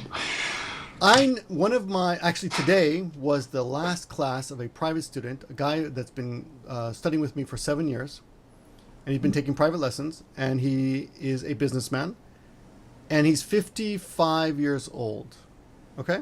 Yeah, I'm sorry. I'm listening, but I just need to stop. This is the first point in this article that I had to stop reading. Okay, I'm reliving that at the moment. Okay. And I know you kept saying you couldn't believe that I didn't read all the way through, and I'm saying I can't believe you were able to read this all the way through. Just thinking about, is that true? Is that true? No, I don't think so. But okay, this rattled me. My student, who's a 55-year-old salaryman, quit his job because he knows he can find another job. He's very confident he can get another job. He's 55 years old. It's not that easy. He's in construction, and he's I mean, you're right. We don't know for sure, but he seems. Well, if he's confident, that's great. Because it's not easy normally. I know this guy for 7 years now. He's not the kind of guy to take risks. Yeah. He's really old-fashioned. I hate to say this, but he hates Chinese. Like for him, the big thing is I hate Chinese. Chinese, the country, right? He loves his dogs. He didn't lift a finger when his kid was born. He sounds like some Australians I know. Loves his dogs, hates Chinese. He didn't lift a finger to help his wife when his kid was born, because that's woman's work. Things like bizarre stuff like that. It's like the James Brown song. I get it. He goes drinking up to 5 nights a week. At least twice. I think he'll go out and get hangovers, etc. Anyway. But he's very confident that he can go out and get a job, and I was surprised. But he's like, no, it's because I have experience, and So, what do you think about that? Do you think there is such a thing as age discrimination? Do I think there's such a thing as age discrimination? Yes. Well, I mean, where is that line? Is 55 still young enough? If you were 60, would it be a big difference? Depends on the industry that you're in, I think. If you're like got special skills or unique skills or whatever, he's an engineer. So if you've got uncommoditized skills, I mean, a 55-year-old person in Japan, remember, automatically gets paid much more than a 25-year-old, right? Right. So you're presuming that if he's got skills that 25-year-olds don't have, right. Like if he's a master, if he's got some sort of certification that he can design buildings and, do something along, or he's got a kind of artisan kind of thing that he could do. Yeah, sure. I mean, there are ways that a 55-year-old, and this is something we're all going to have to do because, the population change. Old people are going to have to find ways to stay, economically viable. So that's great if he's done that. But truth is, I mean, I'm also, I work in a company that we interview and, we look for people. And truth is, when all the skills are the same. You hire the younger person.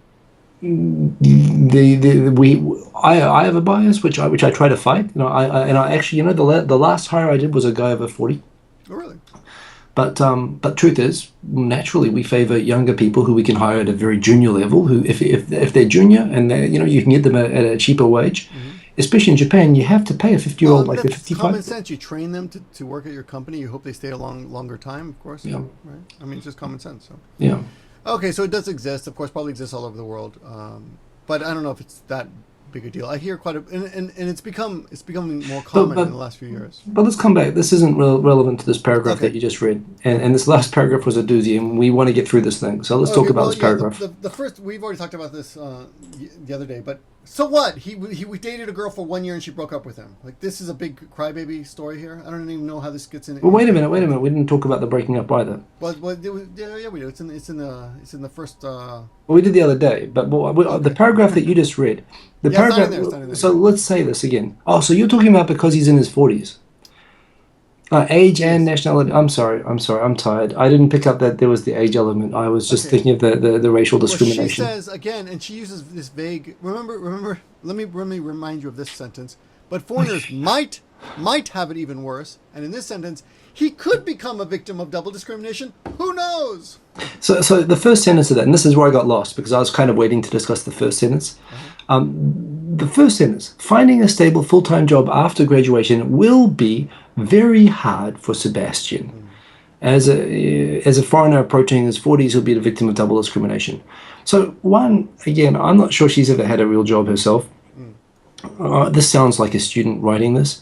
And they're looking out at the world like all students look out at the world, as a scary, unforgiving place, especially when you're in a university full of a class of 21-year-old and 22-year-old students, and when you're the mature student, and you're thinking, man, that guy, how's that guy going to get a job? At the job fairs I go to, everyone's young and so on. And that's the world that you see from a university. I think this is more revealing of the author's worldview than it is of the reality, because we've been out in the world for a long time. I'm the same age as Sebastian. I'm coming up to that. I'm approaching my 40s. Yeah. I'm not in my 40s yet. Better write yourself off, buddy. It's the end of the road for you. Well, and it's tough, but the fact is that the job, as you were just highlighting, the job market changes, the expectations change, your own maturity and everything. You know, it's a different world when you're going out there in your late 30s to what it is when you're in your early 20s. The fact that she is authoritatively saying that it's going to be very, very hard for him, well, I don't know. I mean, that's a very personal thing. The idea that simply because of his nationality and his age that he's screwed just from being in Japan in the first place, that makes it sound like he should never have come here in the first place. That's what she's kind of saying. If you're a foreigner and you're over 30 and you want to work in Japan, give up and go home now. That's kind of the message that you get from this. It's lazy, and again, it's based on inaccurate stereotypes, and it's trying to take a very personal case and make it apply to everything with no basis. So I'm very annoyed by that to begin with. We said, and even when foreigners fulfill all the requirements for promotion, having endured long. Okay, so is there a glass ceiling for foreigners? Of course there is. Yeah. But then you hear about people like, what was it, Nissan, who hired the French CEO and CEO. In terms of the glass ceiling, and you could say I've encountered it myself. I kind of checked out of the process that people go through for promotion here myself. I know a couple of foreigners who have actually succeeded at getting promoted and becoming senior management executives within Japanese companies. Right. Very rare, and they had to work very hard to get there. That said, I've still managed to advance, and I know other foreigners who have as well, but generally, and Japanese do the same thing as well. The best way to get promoted ahead of time, without going through the traditional, senpai thing for years and years, is to change jobs. Oh, really? Pretty much. Most jobs, if you're applying for a manager job and you can demonstrate managerial skills and you've been there enough time, then they're looking to hire a manager. Sure, they'll hire you as a manager. To get promoted internally, especially at very, very large corporations with lots of people, remember they're planning to make you a middle manager by the time you're 60, right? And you're on a very slow travelator to that. Right. Okay. And within that, I remember there was a case where I was working in a Japanese company at a job that I loved, but my role, traditionally people who go on the career path in Japanese companies, in old-fashioned Japanese companies, they're trained to be generalists. They move them around every department. Yes. Foreigners, not even just that. I mean, that's pretty standard for a lot of companies. You start at the, like in the mail. You start in the mail room and you jump around all over the place. And a lot of companies it's true. Yeah.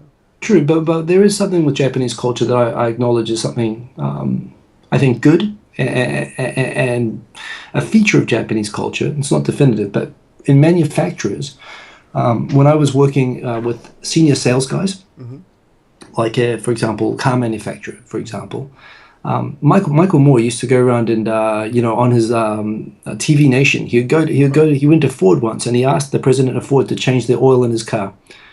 Actually, now I remember, the guy from Ford could do it, but the CEO of Philip Morris couldn't roll a cigarette. But he would actually go and challenge people to go and do the blue collar things that people in the companies do. I have that show on DVD. I'll have to go back. It's fantastic. Yeah, it's a great show. But the thing is, in Japan, 100% of those senior executives can do and know in detail what their blue collar work line people do. They've done every part of the company, even if they're not good at it. Now, in my experience, I know very few foreigners who have gone into that world and gone through the promotion structure. It doesn't happen really for two reasons. One, sometimes people go into that thing and the foreigners themselves say, screw this. And actually, 9 times out of 10, the foreigners leave after a few years. And then in my case, I stayed more than 3 years, but I was in a role that was defined as the international communication guy or the international researcher guy. And when I said, look, I want to get moved to the legal department, or I want to go somewhere else where I have a chance at moving up a step, I was told, no, your role is here and we need you to be here. Right. So bye. I changed jobs and I got a promotion at another job. So there is that kind of a sense that you tend to come in with a fixed predefined role, which isn't the same as the career travelator path. Not that you necessarily want to be on that. There's a valid point to that. But another interesting point about the CEOs in Japan is that they don't get paid 1,000 times more than their blue collar, right? That's right. I mean, again, I've worked in M&A, so I've been through a lot of these companies. If you want to make money in Japan, I actually, when I did this for a couple of publicly listed companies, and you get to see the CEOs of, and the senior executives. In America, a CEO of a blue chip, Forbes top whatever company, that the CEO is getting like a $10 million a year salary or something crazy, right? Oh, and amazing parachutes, yeah. Yeah. Whereas in Japan, these guys are getting between $100,000 and $200,000 a year, most of them. Right. They're getting where 1 million would be the standard, maybe for a CEO of a big corporation, and for famous ones more than that. In Japan, they're getting like 1/10 of that. And I remember going to Ginza and seeing the Ferraris and stuff driving around. And I was asking my friends, so who's buying these Ferraris? Because I know it isn't the execs at companies like Toyota or Honda or Sony. They wouldn't buy Ferraris, man. They're at Toyota. Well, go ahead. But the thing is, they couldn't, even if they wanted to, at those companies. And I was like, well, I always assumed before I came to Japan, these famous companies that have all this money, surely the execs are the rich people, and they're not. The rich people are the people who own the small and medium-sized companies that don't have shareholders and aren't accountable to anyone and get to keep all of their profits in the family. Oh, wow. So it's actually the supermarket owners, it's those guys who get to buy the Ferraris. And part of the other reason is that because they have to disclose the salaries of the CEOs, when the Olympus scandal happened and everyone started turning on the old Olympus boss, right, they turned on him first, not because he embezzled hundreds of millions of dollars and ripped off the shareholders. They turned on him first. All the papers, the first thing that they said is this guy was paid $1 million a year. And the first people to turn on him were the HR of the company who said, yeah, he was paid too much. Oh, really? The companies rebel when they know how much their bosses make, which publicly listed companies have to disclose. And that's the socialist mentality here. In the States, does everyone know? We don't know what the CEOs all make, right? Yeah, on publicly listed companies, they disclose what the executives all make. Okay. But the shareholders, if the shareholders are getting dividends, they don't care. The expectation is totally different. Right. In Japan, the employees won't tolerate the bosses getting paid too much. It's kind of funny. They're afraid of their employees. And this kind of mentality branches out to baseball as well. Like you don't have the obscene baseball, or the sumo wrestler stars don't get nearly as much as a boxer in the States would, etc. But all of that said, though, so the culture is very insular, and it is very that the promotion tracks are life oriented. They involve and I think it's fair to say there is a bit of a gaijin glass ceiling. It's true. I know people who have broken it, but it's extremely rare. But it's rare. I'd say 9 times out of 10 because the foreigners call bullshit on it before they hit the ceiling. I've experienced hitting the ceiling, and I've hit the ceiling because I was in a predefined job, which is also very common. So but I love that job. I love that job. You could probably do it, but you'd have to be willing to sacrifice, and most foreigners aren't willing to go to that extent where you would completely ignore your family and completely prioritize your. And where I ended up sacrificing more was when I went to an American company after that. I spent much more time at home in the job before that, even though I had a glass ceiling. Huh. So again, this is very, very, very broad strokes and stereotypes and cliches, and it's not actually how the world is. So I don't know how this article got published, but maybe one thing that helped her was the next paragraph. Okay. Patrick, a 31-year-old American IT specialist, decided to leave a Japanese company he was working for because after all the overtime work he put in, he hit the glass ceiling. Okay, so I just said 9 times out of 10, the foreigner calls bullshit before the chance of promotion, or So he quits. The foreigner quits usually. So he called bullshit. He quit. I mean, he attributes it to the glass ceiling. That's his story. But okay, so let's continue. And of course, we're dealing with an unhappy ex-employee who is always going to badmouth the company. But he's saying it's because you hit the glass ceiling. So let's hear the story. The next paragraph. He goes. According to my boss, 3 promotions were the most I could have gotten. He says. Patrick says his boss explicitly referred to his being non-Japanese as a factor. So wait a minute. This is this hadn't occurred to me till we just read this just now. 3 promotions were the most he could have gotten.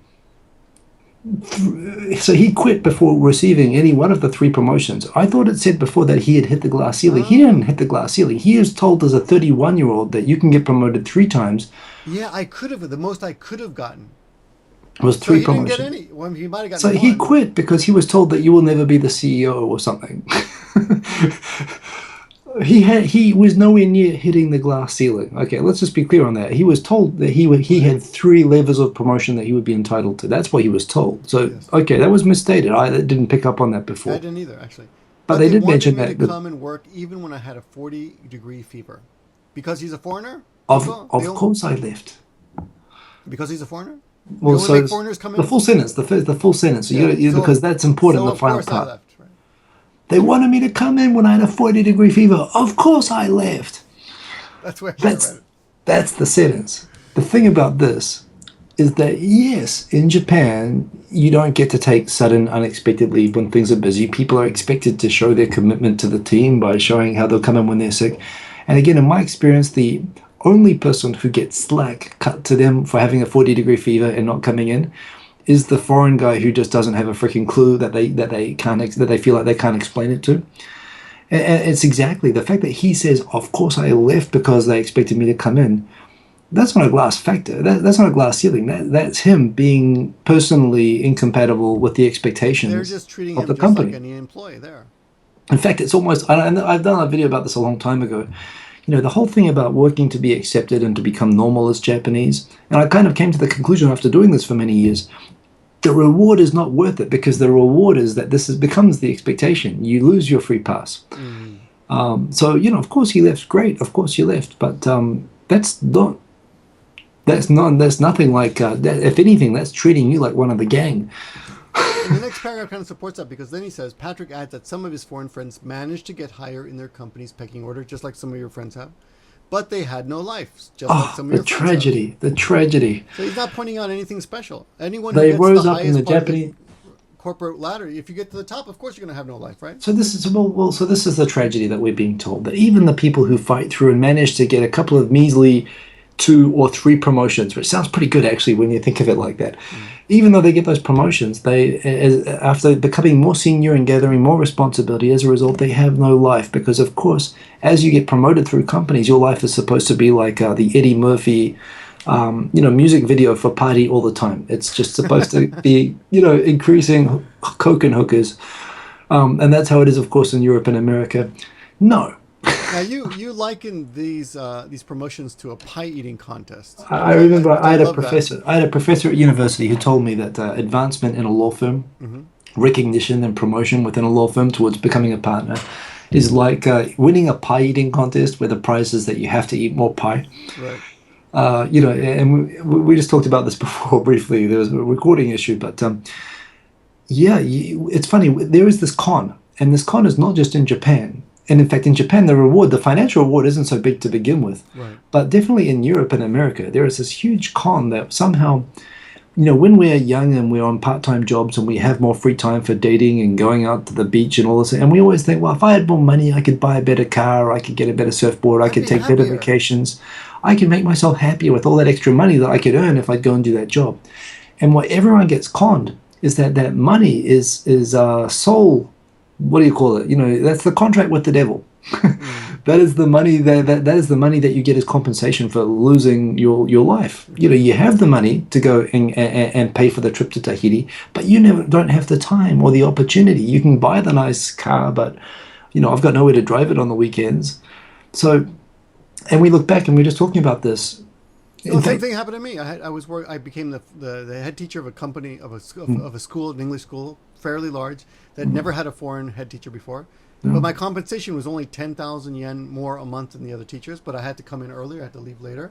Yeah. Yes, and I ended up being happier when I actually resigned and went down to part time. I worked on Saturday. No, I even quit Saturday. I only worked part time during the days a few hours, and I was much happier. Yeah, and again, the stereotype that this is only a Japan thing. Again, I mean, I as I was talking about before, the in America, I mean, the realization a lot of people are coming to about how they've kind of been conned into getting on the corporate spinning wheel, right? And how the movies like Office Space and all these movies that talk about these people coming to epiphanies, that they're on a treadmill that's really that they think they're advancing and they're not. This is not unique. In fact, if anything, this is more the case in Western European companies. Certainly, it isn't unique at all. It's absolutely typical. The fact that Patrick came to this realization as a 31-year-old, seeing his friends that were going up in the world weren't out partying with him and Roppongi so much anymore, dude, that's just life. And it's, again, the author showing her lack of life experience. It doesn't necessarily mean that they it was because they were busy. People get tired of that anyway. It's partying in Shibuya. And they have no life. They have no life. That's part. Yeah, exactly. Promotions mean losing life. Honestly, I mean, with exceptions. But even in Japanese companies, with exceptions, if you want to work in a small, privately held company, you can have party all the time. Those Ginza hostesses and those hostess clubs in Ginza filled up with people who own small companies. Right. You start up your own business if you want to have that. Real money. But that's not a Japan situation. But anyway, so did we talk about the compensation that CEOs in Japan make compared to American CEOs? I don't know where we're cutting this off. So I think we talked about it with the glass ceiling thing. Oh, so did we cut that off? I don't know whether that's on what we had or not. When did we talk about that? I don't think we talked about that. Yeah, it was a glass ceiling thing. So Japanese, like I said, I get a little bit more money for becoming the head teacher. But in Japan as well, the CEOs don't make nearly as much money as American CEOs comparatively. Right? American CEOs make millions of dollars, where the most of the Japanese CEO makes, you said, what was it, 100? So on publicly listed companies that are listed on the shareholder have public shareholdings that everyone is allowed to see what the CEOs are getting paid of the companies before you invest in them. So if the CEO is looting the company or not. Right. In America, it's pretty typical for Fortune 500 companies or whatever that CEOs, a good CEO who's giving a lot of extra profit for the shareholders. Obscene amounts of money. The shareholders forgive packages that these guys get stocks and salaries of $10 million, millions, at least 1 million and usually millions unit, up to 10 million and for the most famous sort of companies. Right. And everyone kind of expects that. Oh, if you get to be the Google, the president of Google or the president of, GM or whatever, of course you expect them to get paid. Nothing against Google. They own YouTube and we love you. We love them. We love you. We love you. We think you're doing a great job. You deserve every penny you get. I would pay you more if I was one of your shareholders. In fact, I am. The AdSense from this video is paying for them. Yeah, probably. So, of course, yeah. But in Japan, you think about the most famous companies, the big publicly listed ones, the Sonys, the Hondas, the Toyotas. I've never looked at the salary structures of anyone in those top companies, but I've seen companies like those where I expected it would be like the United States and like all the execs. I used to do M&A, so I'd get to go through all the books. Right. And where I was expecting to see salaries like on US companies in the millions, these guys are getting quite often between $100,000 and $200,000 a year, even up to the top of the company. Much less. Yeah. So they're getting like a tenth of what the average, non-famous publicly listed CEO would get in the States. So it's pretty humble to begin with here. But the sacrificing of life and everything, that's just a part of getting, old and responsible, frankly. The guy called bullshit and he left. And I know a lot of guys who have done the same thing in the same situation in IT.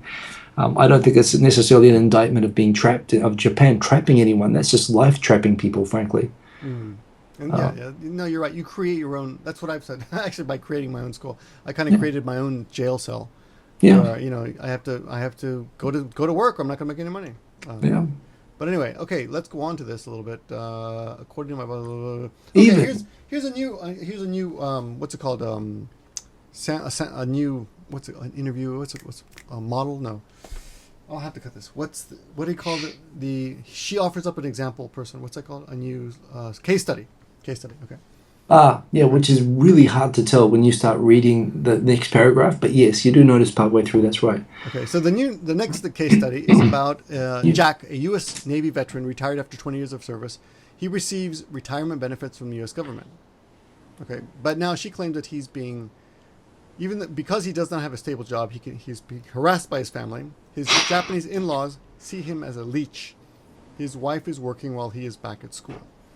So again, this is only ever happens in Japan, that a non-working husband would be looked badly upon by the in-laws who see him as a freeloader. I've never heard of that. To me, like this is just a scene out of an old TV show where, I don't get it. How you should go to work, and I just got some old man just yelling at his son-in-law. Read the next paragraph. I mean, he gives you the sitcom script. They just do not get it, he fumes. I spent 20 years in the Navy working every fucking day. I am tired of explaining that I am getting paid. He's getting he's getting a welfare income. Yeah. There are some pretty good. Some of them get pretty good incomes. Yeah. My dad got his 20-year pension. I mean, did his service. And that's cool. And, some people are judgmental about this stuff. Some people are like, I guess there is a thing, and I don't think this is unique to Japan, that if you are not working, even if you have money, I mean, I was born with money. I don't have to work. I mean, even of course, people look down on that all over the world. There are people who say just honest work is just good for character and all those other reasons, that you're being a responsible person working. And sure, for whatever, I'm sure for lots of reasons or whatever, he still is being harassed. But again, so this is something about being trapped in Japan. I'm confused about this being trapped in Japan. Yeah, I don't know how to say it. If anything, he's free in Japan. He's free to go back to school. By the way, I'm just looking ahead, the next couple of paragraphs. That is the end of Jack. Oh. Yeah, that's it. That's all we said. That's the contribution of Jack to this thesis on foreigners being trapped in Japan. Is it even established that he's trapped in Japan? He's just in Japan getting harassed by his in-laws for not working. Living off his pension, which he earned, rightfully so. But he's not working. I worked long enough. He worked every day for 20 years. I don't have to. I will screw you and your job and your haircut and you know what? He should maybe move out of his in-laws' house, and I think this problem will go away. That's what I'm getting out of this. Oh, probably live with his in-laws, right? There's no money. Why is Jack in this story? Okay. Is he trapped? What is the point of this? Oh, look! I found a skateboarder who lives at his girlfriend's parents' house and never tidies up after himself and won't get a job. But he's got a trust fund, and he doesn't understand why they pick on him all the time and bust his balls. I mean, I'm sorry. I don't mean to be poor Jack. Let's have a drink. Another huge problem is integration. Yeah. According to Nana Oishi, a researcher. Thank you for calming me. A researcher specializing in migrations and Japanese studies, the greatest barrier in the workplace for foreigners is not language. Oh, really? In her study, which involved interviews with non-Japanese working in the country, several respondents expressed frustration that their Japanese colleagues were not communicating sufficiently, either with them or with each other. I don't really have a problem with that. I don't see how that really contributes to being trapped in Japan. But yeah, Japanese are notorious for being... Okay, so I'm sure she did a thesis on this. In different ways, It's a really superficial statement. It's true that Japanese are not as explicit in communications. And the biggest frustration for all the foreigners I know who came and left after 3 years, and the biggest adjustment, the hardest thing for me when I was working in Japanese companies was understanding when you get asked to do something, you don't only just do what you're told to do. You have to think of all of the other questions you're going to get asked at the end of it and all the other things that you're supposed to do. And you're supposed to do, they'll only ever tell you about, honestly, in my experience, like as a junior working pleb in Japanese companies and IT and in consulting, about a quarter to a third of what they actually expect you to do. And you will get beaten up for not doing the things that they never told you to do. And they'll say, well, why didn't you just tell me to do that? And the Japanese are like, well, you're supposed to, have the moral character have the to expression, recognize to do a thorough job. Kigakiku. They compliment you. Oh yeah, you noticed. You noticed that something had to be done. You took care of it. You have to anticipate, and that fact of this expectation that you're supposed to understand that when I'm asking for this, I'm actually asking for this, and you're supposed to provide this, is hugely frustrating. I've seen huge blow-ups over it, and I've felt the same frustration. I've had to learn my way around it to understand when my boss is asking for this, I have to produce this, or I'm going to end up in a fight with him. I can understand that being the result of the study. However, so to the foreigner, that feels like they're not communicating sufficiently with each other. But in the end of the day, what that was is I had to learn what the expectation was and adapt to it. In Japanese, it's understood. It's not that it's not communicated. It's just it's not communicated expressly. People have to learn. It's a different way of communicating. And this does come down to, it's not a technical word by word or grammar issue, but it is a communication issue. You can argue that it's actually being communicated, but they haven't learned that sort of air language, so to speak, kukio no meru kind of, right? Which is really challenging. It's really challenging, but it is a communication issue ultimately, and it's not the problem of the Japanese being insufficiently communicative. But it is very challenging to learn. So, that, like I said, it's just a very superficial. She's just taken a one-liner from a whole study, which is just based on the perspective of the alienated foreigners. Nana Ishii said it wasn't. Maybe it's not verbal language or written language, but it is a kind of language that does exist there in the workplace or between any human beings in Japan. But I think what she's saying, and I've experienced this. I know fluent foreigners, and I was fluent myself, and I was told to do something. I did it exactly what I was told, and I came back and they're saying, "Well, you only did this." Right. I said, "I did exactly what you told me," and they're like, "No. If I tell you to do this, you've got to do this and this as well." I mean, and you're like, "Well, you didn't tell me that." I've seen people have huge fights or that exact dialogue. Right. But that's the bukatsu. If you've been in the bukatsu, the clubs, since primary school, you know that when your senpai says go get the equipment, he expects you to polish the equipment and wax it and put it in a bag tidily, and not just to bring it and drop it on the ground. And kids get trained from a young age that when your senpai tells you to do something, you're supposed to do the 10 other steps associated with it, and that's something that we step in and we have to learn. It's a cultural communication thing. Of course, it's frustrating. So it's not explicitly language based, but it is something that they expect you to get. Yeah. So, you know what? So I'm going to give credit to Olga on this. Okay. She's tying this back. This is a problem with integration, and I agree with that. And I think this is a huge challenge to people who want to be in Japan to adapt to. And again, like I said, in my experience, superficial, about 9 out of 10 people call bullshit on this whole thing and leave within the first 3 years because of this. It's a very high barrier to come over the communication issues. Or the way they communicate. Yeah, and I've come through the same frustration, but I've gotten past it. But it's really hard to get past. But I'll say it's a problem. I'll say it's a challenge. But again, this doesn't trap. This is just a simple, this is a problem that a lot of foreigners have in Japan. But if anything, this doesn't trap them. This makes them leave.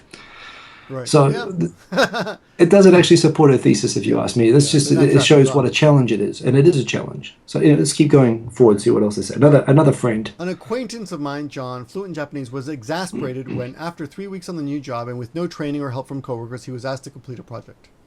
Okay. Oh, and read the next paragraph, because it's exactly what I just said. To do it perfectly without any explanation, he complains. In the end, John had to contact the management overseas to help with for help. Oh shit, that's like the.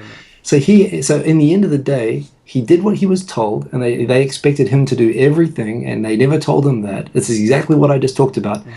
And in the end, he got so frustrated that he ratted out his bosses and informed on them to overseas management. So I'm sure, and this was after 3 weeks. He got help. He says he got help from management. He got help. So he ratted them out. The foreigner went and badmouthed his Japanese management to international management because they weren't giving him clear enough instructions. The phenomenon, forget about the ratting him out for a minute. Okay. He was only there for 3 weeks. I honestly didn't see that as ratting it out. I just thought he was just getting help. But again, not trapped. If anything, I don't think it's ratting him out. I don't think it's ratting them out, and I don't think he intended to rat them out. Okay. But what I'm saying is that if you're in a Japanese company and the subordinate doesn't follow an instruction properly, and you tell him this is what you're supposed to do, Sonny Jim, and the next day you're getting a call from global CEO that the foreigner is making a claim against you, they've ratted you out, is the way that it's taken, right? I mean, I'm sure that after 3 weeks on a new job, I'm pretty sure that he wouldn't have lasted there for more than a few months if he was already going Well, it and says he doing this. contacted management overseas, so can we assume that those are foreigners? Yeah, I'd assume this is probably the local branch of an international company. And I'm pretty sure that he went over their heads. So And this is, by the again, way, not and that's another, trapped, not trapped. but in any company, even in an American company or a European company, if your boss, if you've got an employee who, and you're trying to, he's been on the job for 3 weeks and you're telling him this is how you do the job and he's getting frustrated with you, so he reports to your boss against you, that's not how you do things in any company. I mean, it is at a certain point, when it's like harassment or power, abuse, or where you have to, make a claim to HR or something like that. But to actually negatively give feedback on your boss, that's a pretty it's something you have to do under a lot of advisement, in any situation, not just in Japanese companies. But remember, I just said this takes years to overcome. Right. It took me years to overcome. So this guy is exasperated after 3 weeks. I mean, of course, 100% of people, even Japanese people, will go through this when they join a company. And this is part of the culture here on how you build up juniors. Is you give them a task, they screw it up, and you tell them why they screwed it up.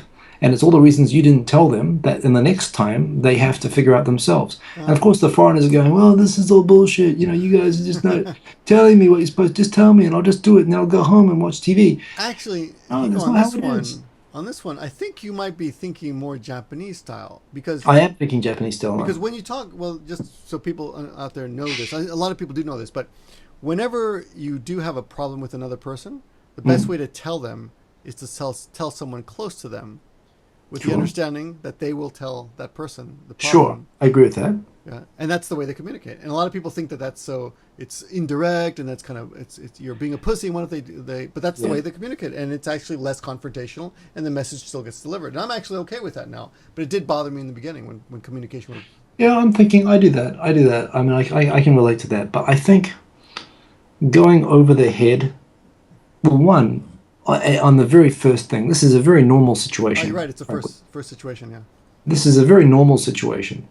And his response is to go over the head of his Japanese boss and to complain about his Japanese boss to the boss's foreign boss. That's an integration issue. In this sentence, I don't see anything that actually says he's actually complaining, but he just contacted the management overseas. But I suppose it did get back. Well, he says he complains. He was complaining. In the end, he had to contact them for help with integration into his work environment.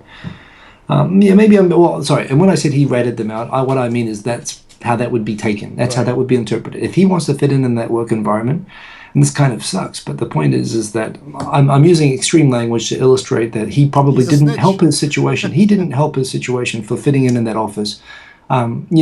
Complaining about his boss within a few weeks to global management. Yeah. Okay. Okay. I'll give you that. That's good. Integration outside of the workplace is also often a challenge, especially for men who are expected to have a full-time job, be the main provider for the family, and therefore often find themselves with fewer opportunities than women to engage in local social activities and make friends with Japanese. Well, any comment on that? Yeah, I know a lot of expats who come into Japan without language skills to begin with to work in foreign banks and whatever.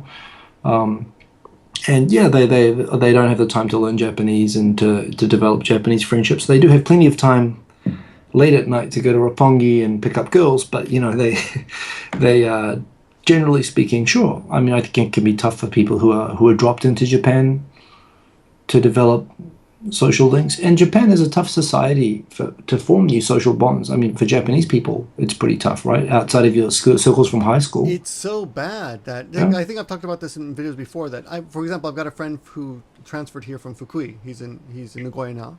Yeah. But he says he can't make new friends because everyone that he meets already has their old friends from high school. Yeah. It's very cliquey. New Zealand is like that as well. All those positions have been filled. We're not taking any applications for friends right now. Thank you very much.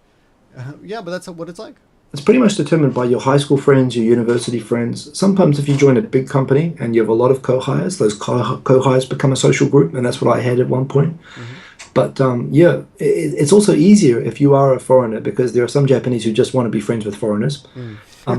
But for Japanese, there are not Japanese who just randomly want to be friends with each other so much, right? It's actually harder, I guess, for them. Yeah, and in fact, I think in that sort of situation, if a Japanese person asked me for advice, I would say join a club or something, or do some sort of activity like that. They had this thing on Sunday night. They had these old people whose spouses had died. They had no ways of meeting other people. Yeah. So they formed a sento activity where you pay 2,700 yen, and they're old people, so all they do is they roll up their pants, and they go and they sit in the sento, and they get an ocha and a manju and a washcloth, and they get to sit and talk to other old people, and they make friends. Not only in Japan, I'm sure it happens in parts. parts. It is. It's hard to meet old people. I mean, it's hard to meet people from whatever age group you're in. I guess it's even harder when you get older. But I'm sure there are parts of Europe that would do this. But I would like to say only in Japan would old people think of a club where they decide to hang out naked together. But yeah, not naked, just legs, like pant legs rolled up. But that kind of activity, those kompas, those structured kompas exist. They're all over the place. You can find them on the internet. It's quite common now. But Olga, valid point. Industry. Olga, valid point. It's tough to form a new social life, especially if you come from a place like Hong Kong or Singapore, which have these vibrant expat social scenes. To get dropped into the much smaller bubble world of expat life in Tokyo, and the relative difficulty that even Japanese have with each other, just of the culture for making new friends here. Yeah, I'd say objectively that is tough. And on top of that, with the obligations of family life and working and everything, it can be tough to form new friends and social relationships here. And I've become Japanese like that. I find I don't really try very hard. Yeah, I don't either. Yeah, I'm getting filled up. But another good point another difference between Japan and other countries is that the foreigners do have their little pissing circles here. Well, okay, so we read through the paragraph because this is what she's talking about for the rest of the paragraph, and maybe we're affirming her point on this. It is also a collectivistic culture, and thus it is difficult for foreigners to. Wait, go back. So I'm sorry, I skipped. Forming personal relationships with the locals is an essential part of the process of adjusting to a new country.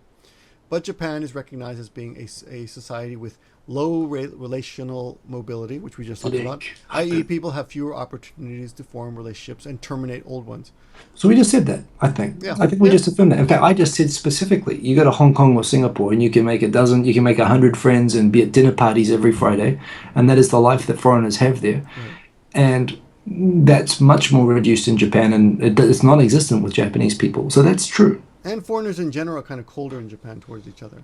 Well, it varies. There are expat social scenes like the ones in Hong Kong and Singapore, but they're very small. And in Tokyo we have the American Club. So you have people who go to the American Club with their family every Friday night, and they socialize and have drinks and martinis with each other, and whatnot. Quite expensive. I mean, that's pretty. Oh, membership is hugely expensive. Most people on teachers are. This is for high-paid expats. But that's the only place you can experience that, and the culture doesn't have a substitute for that here in general. It's very rare. So, fair statement. It's a tough country to come and integrate into suddenly from the outside. Absolutely, but this isn't trapping. This is the opposite. Yeah. What? This is making it hard to get trapped. Yeah, that's the only flaw I see with this. I think this is a fair statement. So keep going. But at the same time, there are all those foreign bars where you can go and meet people. True. Right? True. That exists. It is also a collectivistic culture, and thus it is difficult for foreigners to enter existing social groups and circles. We just said that. We just kind of said that. But you know what? Your point now is also valid. The fact that there are gaijin groupies everywhere. Mm-hmm. It is easy to make Japanese friends with Japanese people who want to have foreign friends. Yeah, at least superficially. But I mean, that's everywhere, all over the world. Most of the time, it is necessary to belong to some social group to establish and maintain friendships with Japanese, which we just said. We agree with that. Fine. Okay. Good one, Olga. Well done. Despite all the difficulties, it seems that it is relatively easy for foreign men to get married to Japanese women. I don't think that word "married" and "easy" it should be in the same sentence ever. Well, but anyway. Well, but we did mention the bar thing, right? And I mentioned that they can go and for all the difficulties, they can still make their way to Roppongi, and somehow find their way home with a young lady. Yeah, completely. So. And I don't know if that's marriage, but like marriage for a night. But it can end up that way. That can end up that story ends that way a lot. Especially if the condom breaks. So, and while those women are usually the least traditional, and the most likely to avoid the dreaded shufu transformation. Wait! That is a massive assumption that is completely incorrect. I mean, again, Olga just Can I doesn't know what can I she's ask talking you? about here. Your wife seems very traditional to me. She seems like a normal traditional I'd say Japanese I woman. wouldn't say traditional. She's conventional. Conventional. There's a difference, right? She's not in a bloody kimono all over Right. the place, but she's a Right. pretty typical She doesn't Japanese. seem like a She's not very I westernized. love foreign type of person at all to me. Not really. Yeah. No. Mine either. She's never lived overseas. She's not one of those people whose whole life thing was to go overseas and to marry a foreigner and live in, a castle in France. Right. And no, no, not like that. My wife often tells me to go back to America, so I'm not trapped here at all. Yeah, if I ever complain about anything, my wife says, you just go back to your country anytime, dude. Intercultural communication always has a potential for misunderstanding and unintended offense. Well, that's any marriage has that. Any But marriage. wait, I still want to come back. Okay. She's talking here about it is easy for foreign men to get easy Japanese women. And I know that's not what she said, but that's what she's saying. But she says as well, while those women are usually the least traditional and the most likely to avoid the dreaded shufu transformation. We talked about the shufu transformation earlier. One, the shufu transformation is universal. Mm-hmm. It applies as much or more in Russia than it applies in Japan. Russia. Oh. And she's from Russia, so I'm making it relevant to Olga. Maybe Olga doesn't realize that she's going to become a shufu. Olga, you are going to become a shufu one day. Maybe even with a Russian guy, you're going to become that shufu. The other thing is that the idea that these roppongi girls do not become typical Japanese, stereotypical Japanese wives, is absolutely, this is a life stage thing. When you have kids, when you have these responsibilities, and when you have a culture that even if they go to roppongi, they still expect to control the bank accounts, and especially when you're dealing with these mismatched expectations, yeah, the intercultural communication has potential for misunderstanding and unintended offense. Hell yeah, of course. But the idea that these roppongi girls are you could meet someone in a temple in Kyoto or in Roppongi, and the odds of them not turning into a dreaded shufu are exactly the same, and so that's a big mistake on her part. How are you doing, by the way, with your dreaded shufu? I'm okay with mine. I'm quite happy with. I know. Two expectations. It's like Malcolm in the Middle, pretty much. I'm starting to feel every day like the dad, like Bryan Cranston in Malcolm in the Middle. I relate to You him want to so start much. cooking meth and Yeah, no, not cooking meth. That was the follow-on series. that's what happens to fathers. But but this Malcolm in the Middle. That's life. That's life. Yeah, But just like. but the fact that those roppongi girls, again, she doesn't know anything about anything. She's saying that those roppongi girls are not going to become like these shufu stereotype that she has. And that's I would say that's even kind of racist right there. Just assuming that that's what Japanese girls are going to be It's like. completely racist. She's assuming this is unique to Japanese people when it's absolutely not unique to Japanese people. We did a big discussion of this earlier. So anyway, some howlers here, but let's keep of course, intercultural communication has unintended, has risks, sure. Right, of course.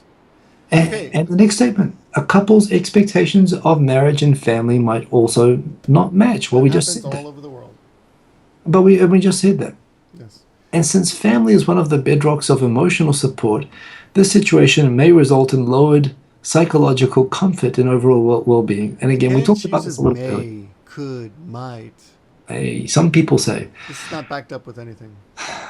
And again, I think she's mistaking a spouse for a parent. I think she's making assumptions as someone who's probably not been married before. She's repeating these assumptions before that, we talked about the haven from stress, how marriage is supposed to be a haven from stress, yet these foreigners in marriages with Japanese talk about being stressed out by the marriages. She's saying that, family is supposed to be a bedrock of emotional support, but this is more kids with parents, I think, of course, there are some great marriages where a husband comes home and all the stress, the wife helps him deal with it and acts like a counselor and, hugs him and makes him feel good about himself and laughs at his jokes. But really, that only lasts for about 5 to 7 years, That's I think. the honeymoon. Yeah. That's the honeymoon. And that's why snack bars exist. Okay, not even 5. Yeah, that's right. That's exactly what they have them for. After the wife gets tired, you go to the snack bar. You go pay to have a laugh at your honeymoon, jokes and over lightly some tap your peanuts and leg. expensive alcohol. Then we talk about Nihonjinron. Yeah. This is we still use this expression? Yeah, it gets used, but again, this is like a slap in the face in terms of just intellectual disjointedness at this point as well. There's no context for that last paragraph about she's saying that Japanese women are tough to be with. Again, nothing to do with being trapped. No linkage to these people not being able to escape, or the idea that Western men suffer. The idea that only Western men suffer this. Nothing's been established, but forget about that. We're jumping into Nihonjinron. So fine, let's talk about Nihonjinron. Completely. The largely discredited, but we're going to bring it up anyway, but still widely held belief or idea that Japanese men are especially homogeneous and unique people can also complicate the situation. Okay, so she's misdefined Nihonjinron, so let's just get that she's trying to be an academic and link all this bullshit. I'm going to swear. I already said Nihonjinron is the study, it's the theory of what it is to be Japanese. And, it can cover anything from, this changing of the seasons to the contemplation of the cherry blossoms to the uniqueness of Japanese, whatever. Well, she's talking about microaggressions in the next two paragraphs. We're going to get there. But the first thing, again, she's setting up a paragraph starting with the word Nihonjinron as like this huge thing, and then she proceeds to misdefine it. Maybe it's rooted in the idea that Japanese have in the idea that they are unique and homogeneous, but Nihonjinron itself is the philosophy or it's the study. Ron, right? Ron is the theory of what it is to be Japanese. That's what it means. So, if you're going to use a term and you're going to act academic, please make a superficial attempt to actually correctly define terms. But anyway, continue. That can complicate the situation. Kind of interesting, though. I was looking up this idea of microaggression. I thought it was a. Well, we're going to get to microaggression. I'm going to get very microaggressive. She actually refers to it in this paragraph. She says, although openly aggressive racism is rare, discrimination can be cloaked in form of polite questions regarding a foreigner's country of origin and ethnic background, their time of arrival in and departure from Japan, praise of their language and chopstick skills. That's microaggression. And even unsolicited explanations of culture, food, and tradition, and so on, which is just annoying. These words may sound quite innocent, but they can also convey very strong messages of exclusion and inferiority. I see. Again, I can't believe you read this the whole way through in one sitting. Well, this what annoyed me the most was this part of the article. I was incoherent. I was skipping over. I was reading the first couple of. I think this paragraph, to tell you the truth, I read the misdefinition of Nihonjinron and just skipped to the next paragraph. I didn't actually read that part. So what this is what is the term? It's this manners. It's social. It's a social custom. This is the dance of social interaction that people do. This is the fixed conversation that people have as they explore the baby steps of getting to know someone. Nothing more, nothing less. These questions mean nothing. Yes. They mean nothing. When we talk about the weather in Japan, it's just talking about the weather. Just like Americans talk about the baseball game on TV. I would give it more credit than that. I think when they were asking you, where are you from? When did you arrive in Japan? What do you do? How did you learn Japanese? What they're saying is that it's nice to me. I would like to talk to you. I'd like to get to know you. I'd like to be a friend. I don't know what to talk about with you. So the safest conversation is the conversation that every Japanese person has with a foreigner. And I'm hoping that this conversation will expand into a more spontaneous conversation once we go through these formalities of interacting. And if anyone knows, one thing is you get into some Nihonjinron, this culture, one of the pains of this culture is around the bush. The beating around the. In fact, what is the term? There is a proper term for this. It's like this kind of Victorian formality. There are all of these kind of formalities and social steps and conventions. Before you get into social these are conventions. It's a social convention business meetings are infamous for this. You never discuss real business in the first meeting. And I know that there are some people and even academic people who assert that these are expressions of racism. Can you imagine somebody? Americans ask, "How are you?" I used to get really offended by "How are you" by Americans. Because if you ask a New Zealander, we don't use "How are you" as a greeting in New Zealand. We use it as a question. So if you ask me "How are you?" Okay. Actually, I'm good, thank you. But Americans don't ask it expecting an answer half the time. And I used to find this very disconcerting when I was around Americans, that I would actually start to think and give a thoughtful, sincere answer, and they're not even looking at me anymore. Yeah, we don't care. I tell my students, it's not really a question. Nobody cares. Please don't tell us that you have a cold. We don't care. I mean, I could, if you know, if I were not so well-intentioned and whatever, I could put together a theory that Americans are expressing microaggressions and contempt for people of other nationalities when they ask them, "How are you?" And that would be just as Americans ridiculous. are not aware of other cultures. Well, perhaps, but but this whole Everyone's idea, the whole idea, how are you, and looking away, just expressing a complete contempt No, for your existence what as I a was human being. referring to by social convention was the explanation, the unsolicited explanations of culture, food, and tradition. I feel like they just Breaking feel, the ice. yeah, yeah, they just, This is breaking the ice, and we've been through this. And it's not them expressing hidden racism towards you. And they I've don't think you're expressed, idiots. They just kind of, it's almost like a knee-jerk reaction. They just feel compelled to start explaining things. and this isn't Nihonjinon either, by the way. I mean, okay, maybe when they talk about Japanese culture for a minute, maybe they express concepts that come from Nihonjinon. But the idea of asking you where you're from, or what your ethnic background, or how long you're planning to be in Japan, that's got nothing to do with a paragraph that was started with Nihonjinon. That is just a simple cultural convention. So, I mean, honestly, my head is spinning at this point. I don't even know what to Well, criticize first. it's bad writing. I mean, why begin a sentence It's with terrible writing. Ron, which is largely discredited? What did you? Why even begin with? Why even put it in the article? They should have. Her editor should have cut this. Well, again, I mean, she's just being very flippant and superficial and pulling a lot of cliches here. But this idea, of course, Nihonjinron. So the flaw of Nihonjinron intellectually is that it's all presupposed on a base that Japanese are unique, and it is the philosophical study of trying to explain that uniqueness. So the fact that they're trying to prove that they're unique when that whole underlying assumption is wrong and Japanese are not necessarily so unique and special, that's why you might say discredited. But again, you just flip that thing out there with nothing, beside it. And okay, then why are you, exactly, why are you even talking about it? And then she jumps into the microaggression. She says these words may sound quite innocent, but they can also convey very strong messages of exclusion and inferiority. So next paragraph, let's go to the big one. Acculturation studies connect. What is that? Acculturation studies. I think it's a Russian word.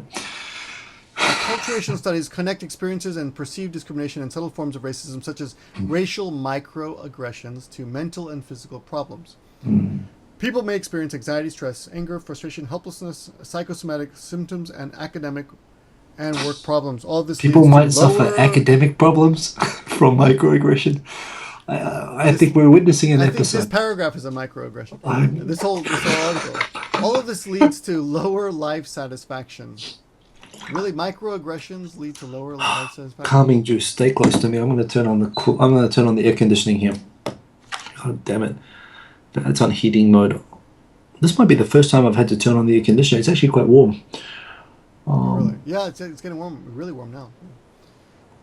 And her link, by the way, just we're not going to get into this, but her link is regarding emotional facial expressions, not microaggressions.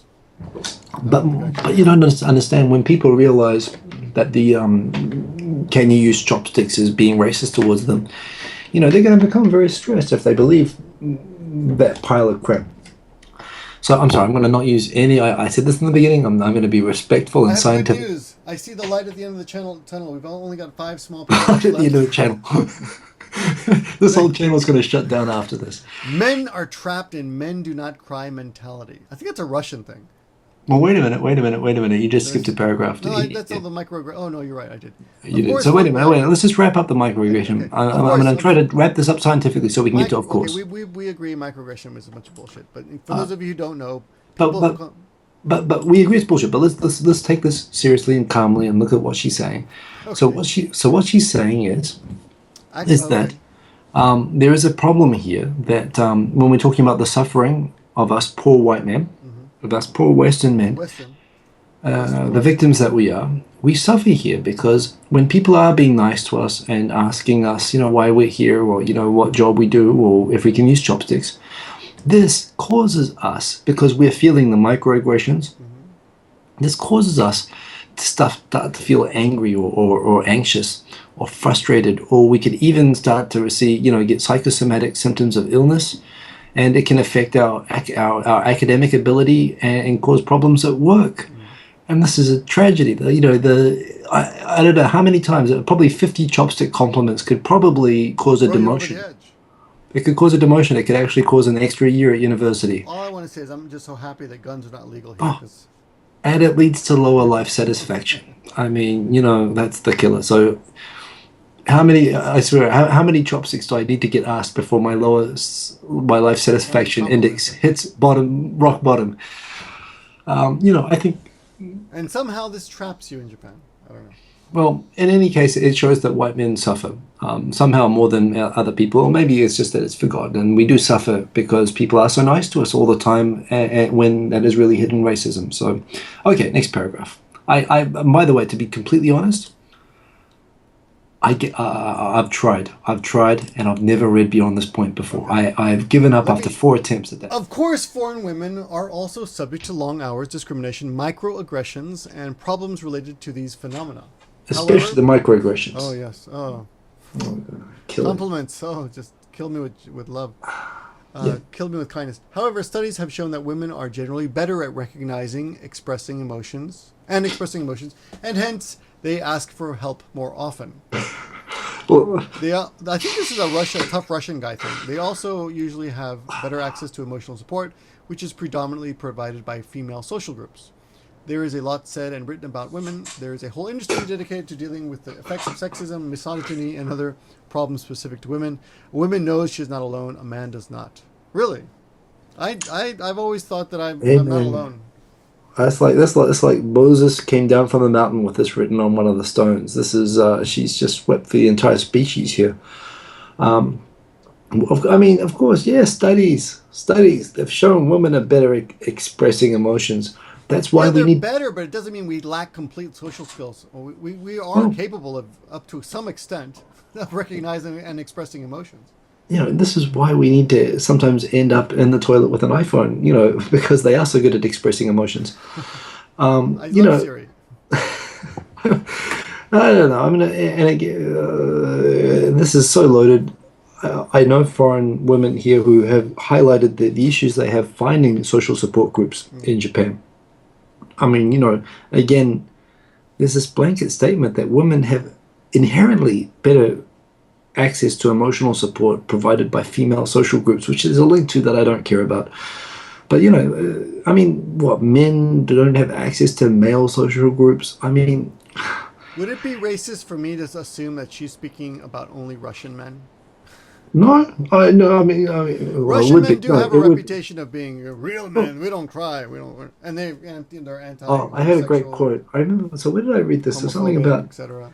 There's a fantastic blog by an American lady who lived in Russia for a long time and was talking about the very misogynistic attitudes, the different attitudes of men.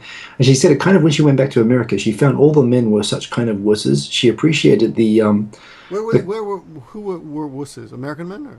American men. Right, so after she had been around with Russian men for a while, she kind of said at first it was kind of shocking how forceful and misogynistic, and they just kind of grab the woman they want in a bar or whatever. And she said she actually found it very stimulating the first time she was ever another man was talking to her, and her boyfriend just walked up and beat the shit out of the guy. Wow. And she said she found it kind of exciting, but then the guy turned out was really angry with her for talking with him. But she kind of pointed out. I love this quote in Russia. No means yes, and yes means anal. I love that quote. We lost the PG-14 rating on this video. Oh, it's a great quote. I don't know if it's true, but whatever. I just kind of. Oh, Russia. Wow. Okay. No. She is definitely speaking for the entire human species with this, or she's intending to, and I'm not sure that that's really helpful. I'll agree that women are better at it, but it doesn't mean men lack those skills at all. It's not like it's either or, but anyway. Well, there's a big presumption that women are somehow superior to men in all of these ways, in all instances, by this, based on studies. But anyway, let's go on, because again, this is... Even if all those studies and statistics are true, we are not statistics. Every individual human being is not going to necessarily be the average of the statistics. Well, I think the point we're getting here is to remember those poor downtrodden men that we forget to feel sorry for. So, remember us women, she's saying, us women, ladies... It gets better. It gets better. We have it good. We're emotional beings. We're good at talking. You please save some emotion for the next group of men. Okay. Right? Okay. Men are trapped in, since you haven't read this part yet, men are trapped in men do not cry mentality. They are discouraged from complaining. We complain all the time.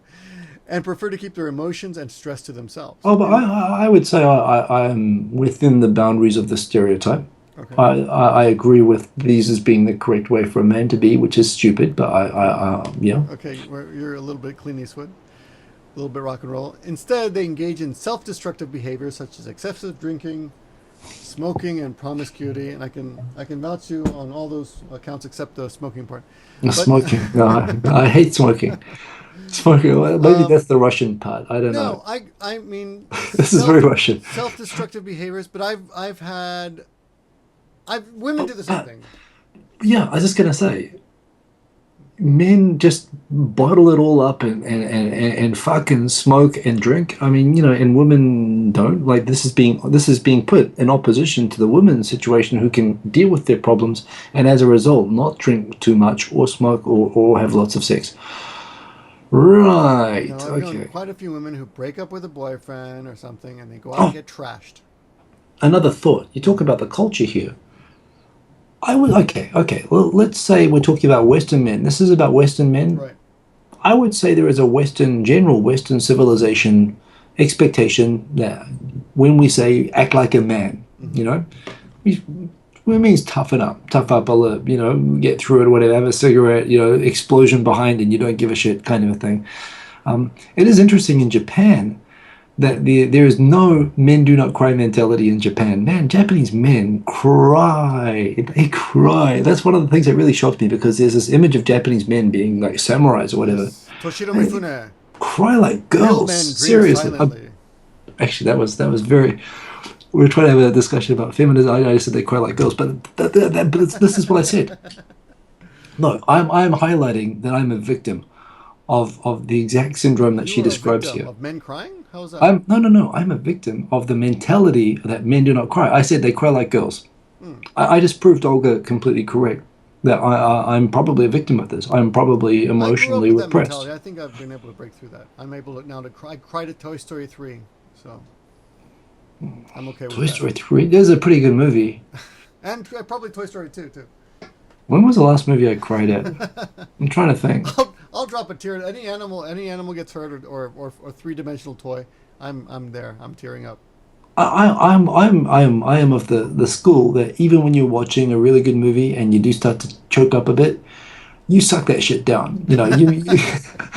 Oh man, just cutting some onions, shit, man. Screw damn onions. I'm a bit like that. Which is. But you think Japanese men cry more? Oh yes, no question. Well, where do you see that? TV. Oh, okay. Oh, no, and in real life. Well, like in what situations in real life have you had men crying? I can't think of any off the bat.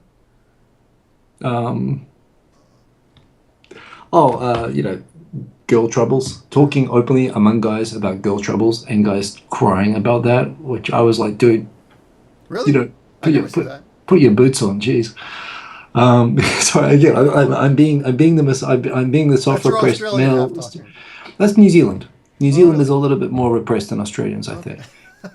And we have excessive. I don't have it personally, touch wood, but the excessive drinking. New Zealand actually fulfills very much. We're the rugby country mentality, and there is this kind of machismo kind of culture in New Zealand, which I agree is unhealthy. Actually, I back her on this. I think Western men, more than Japanese men, actually, has an unhealthy men do not cry mentality. I think it's a Western cultural issue. I was brought up with that. I broke through it. I broke away from that. I'm still definitely wrapped up in it. But I don't feel. You know what it is? I don't feel embarrassed or ashamed of crying if I feel like crying. But I won't cry for stupid things. I'll cry because I'll cry because I can, and I don't care. And I don't care if I can. If anybody knows it. Yeah, I don't. If I'm crying, I'm not ashamed of it. Oh yeah, fair enough. You know what I mean? To a point, I recognize personally not the smoking or excessive drinking parts, but the self-repressive behavior and that being something that I think men are supposed to kind of aspire to. I'm guilty of that. So there's a valid point there. Okay, so I'll take some validity to that. That there is a cultural. Okay, so it exists. But again, how is this trapping you in Japan? No, I think she's talking about men suffer and they're trapped. So I think we're talking about the men suffering at the moment. Pity us. Okay. Pity us. Okay. That's what we're saying. So yeah, okay. So next paragraph. I love that. And here we come to the party boys. Who How we many call of them party are boys indeed pure because they love to hedonists? party. Yes. How Sorry. many of them are indeed pure hedonists who have pledged their souls to the pursuit of fun? There is an interesting type of depression that has been recognized recently by some psychologists called masked depression. Clinical psychologists theorize that men are more susceptible to this variant than the standard SAD form. Excessive partying can be one of the ways this type of depression manifests itself. A few, some. Well, first of all, I love this concept of mass depression. It's something you can recognize. The guy who's, going through a terrible divorce, his whole life is falling apart, he's lost his job, so he's going to go out and party and whatever. Yeah. The sad clown, I get that. But that's it. On the other hand, you could also say this is a little bit like the depression version of microaggression. It's like you go out and you see Mr. Party Guy, and he's acting like he's having so much fun, and he's banging so many girls, and he's having such a great time. He must be so lonely and sad. That's basically what she's saying here, right? It's like they're being so nice to me. They must be so racist. It's like they're assuming the opposite of the demonstrated behaviors, and I'm not denying that might happen. She might be right part of the time. Part of the time. But she's creating like a presumption that let's consider the party boys. Are they not really just really sad, lame, sad, suffering people? Some and people not are the just party boys douchebags, man. That's all I can say about that. Some people are just douchebags. It's true. I was a party boy, and you know what? When I went through my party boy phase, it started out. I was the sad clown in the beginning, definitely. I was lonely, and so I went out, and I didn't know what else. So you drink, and then you start picking on girls, picking up girls or whatever. Not picking on girls. But the thing is, after about a few months, but you know what? It started out like that. But after a few months, when you realize that you can go out every weekend and get a girl, that becomes. Actually, I mean, that's kind of what brought me out of my depression and breaking up of my, it wasn't a sustainable lifestyle, and it was probably originated from some mass depression, but honestly, it kind of helped me get out of it, if anything. I mean, it created new stress from other things. But whose panties are these? These are not my panties. I had trouble scheduling sometimes. It got kind of out of hand. I had the same problem. I had a really bad breakup, and I went out and just drank and rode my motorcycle irresponsibly and picked up girls and didn't give a shit. And I was the most successful pickup artist in the world because I didn't care. Life is funny like that. But I was depressed. But after a while, you get out of depression, but you're still doing that, and then you start feeling stupid and foolish, and you realize you're wasting your time. So grains of truth. We can both recognize as party boys ourselves, grains of truth. Reformed party boys, that we can see the sad clown, theory within this. However, I still have a fundamental problem with the idea that she's kind of asking, even when we look at those Roppongi guys, the charisma men, the happy. The happy hookers men guys, even they are they really happy? Are they really happy? Are they really crying on the inside? And who cares? Maybe I'm being a misogynistic man. No, do you really expect anyone to have felt sorry for you in those days? I wouldn't have. No. I was a dick, and I deserved. But this is because I was a suppressed man. I was an emotionally suppressed man. I didn't want people to feel sorry for me, which I still think is the right. Yeah. Which I still think is actually the right way to deal with it. That's the correct way to respond to someone who is acting the way I was acting. But okay, she's highlighting that even party boys can be sad guys. Maybe, but I don't really see that as really supporting any argument that we should feel sorry for them. Right. Okay. I agree. Okay. Well, so we agree that those people exist, but so what? Screw those guys. Okay. So just to wrap that up, excessive partying can be one of the ways this type of depression manifests itself. With all the fun, just a means of concealing this overall unhappiness and lowering self-esteem a man is suffering from. Again, has nothing really to do with being trapped. Having read this far, the outlook for Western men may appear bleak. But foreigners, and especially men, are by no means doomed to a miserable existence in Japan. There are examples of well-adjusted expatriates, almost finished, living a happy life here. So what is their secret? The first thing is, I mean, even at the very worst and most depressing case, people are nice to us all the time, and we become party boys who have sex all the time. So it doesn't look that bleak. I mean, that's our worst case scenario, right? But okay, accepting that that is a terrible worst case scenario for some reason that I don't Yeah, understand. you're right. That doesn't seem very bleak at all, does it? That's your worst case for coming to Japan, This is poor that bastard. you'll just end up being a sad clown, drinking and being popular. But okay, fine. So the question is, there are foreigners you see out there like us, the examples of well-adjusted, emotionally stable, responsible, well-fulfilled What men. is our secret, Hiko? We're about to find out. What is your secret? Tell me your secret, Victor. Having non-Japanese friends and coworkers helps a lot. That's the secret. Oh, she's telling us. She's giving away our secret. Yes. I have a patent on my secret, and I don't remember getting a royalty application for her giving away my secret. She somehow found it out without your help. So, Yeah. not only can you use your native language, but the patterns of communication, expectations, the level of self-disclosure tend to be quite similar, and therefore it is often easier to build and develop relationships. The fact that we are foreigners here in the same boat is a perfect icebreaker. No, I'll agree. It's great. It's great to have foreign friends where you can just speak your own language at your own speed and have them understand all the cultural nuances and movie references and all that crap. And for a start, I'll come back now. I could see in each one of those paragraphs establishing either that people are trapped or that men are in a bad situation. We kind of forgot about the trap thing and just how men are in a bad situation and not doing that well, but kind of highlighting that. Yeah, this article is more like why men are miserable. Yeah, the trap thing is gone. And that's a shame because that would have been a really interesting article. But okay, so we're dealing with pity the white man. Fine. So her solution that she comes up with here is make foreign friends. Because you can have foreign friends. Now, how many foreigners do we know? And I know at least a dozen. In fact, every foreigner I know who gets that 3-year point where they rely too much upon social circles full of foreigners. There's that 3-year lifespan that most foreigners have, 1 to 3 years. And when someone gets up to 3 years, you have that same conversation with everybody. Oh my God, all my friends have left. I've been to so many farewell parties and they're like funerals and I'm starting to feel really depressed. And I've seen people fall into deep depression because of their over-reliance upon foreign social circles. I mean, if anything makes Westerners in Japan objects of pity, it's the fact that they feel completely isolated and alone after 3 years because they feel like all of their friends have left. So I don't think, at the same time, go the opposite way. Personally, I avoided foreign friends for a long time because I was very conscious about not wanting to end up in that situation. But that said, when I developed a stable base of Japanese friends, switching to having foreign friends did make my life a lot better. To having both.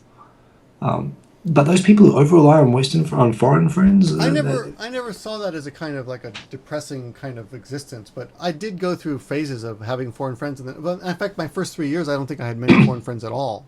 But after that, I went through like a 3-year period of, visiting the gaijin bars and having a lot of foreign friends. And then it went back to just Japanese friends and not visiting any of the gaijin bars and having very few foreign. But I always had a few foreign friends. But so I think we're saying the same thing. I think we established ourselves here with Japanese friends first, and then with that base, then we had the foreign friends, and to tell the truth, the foreign friends thing does help.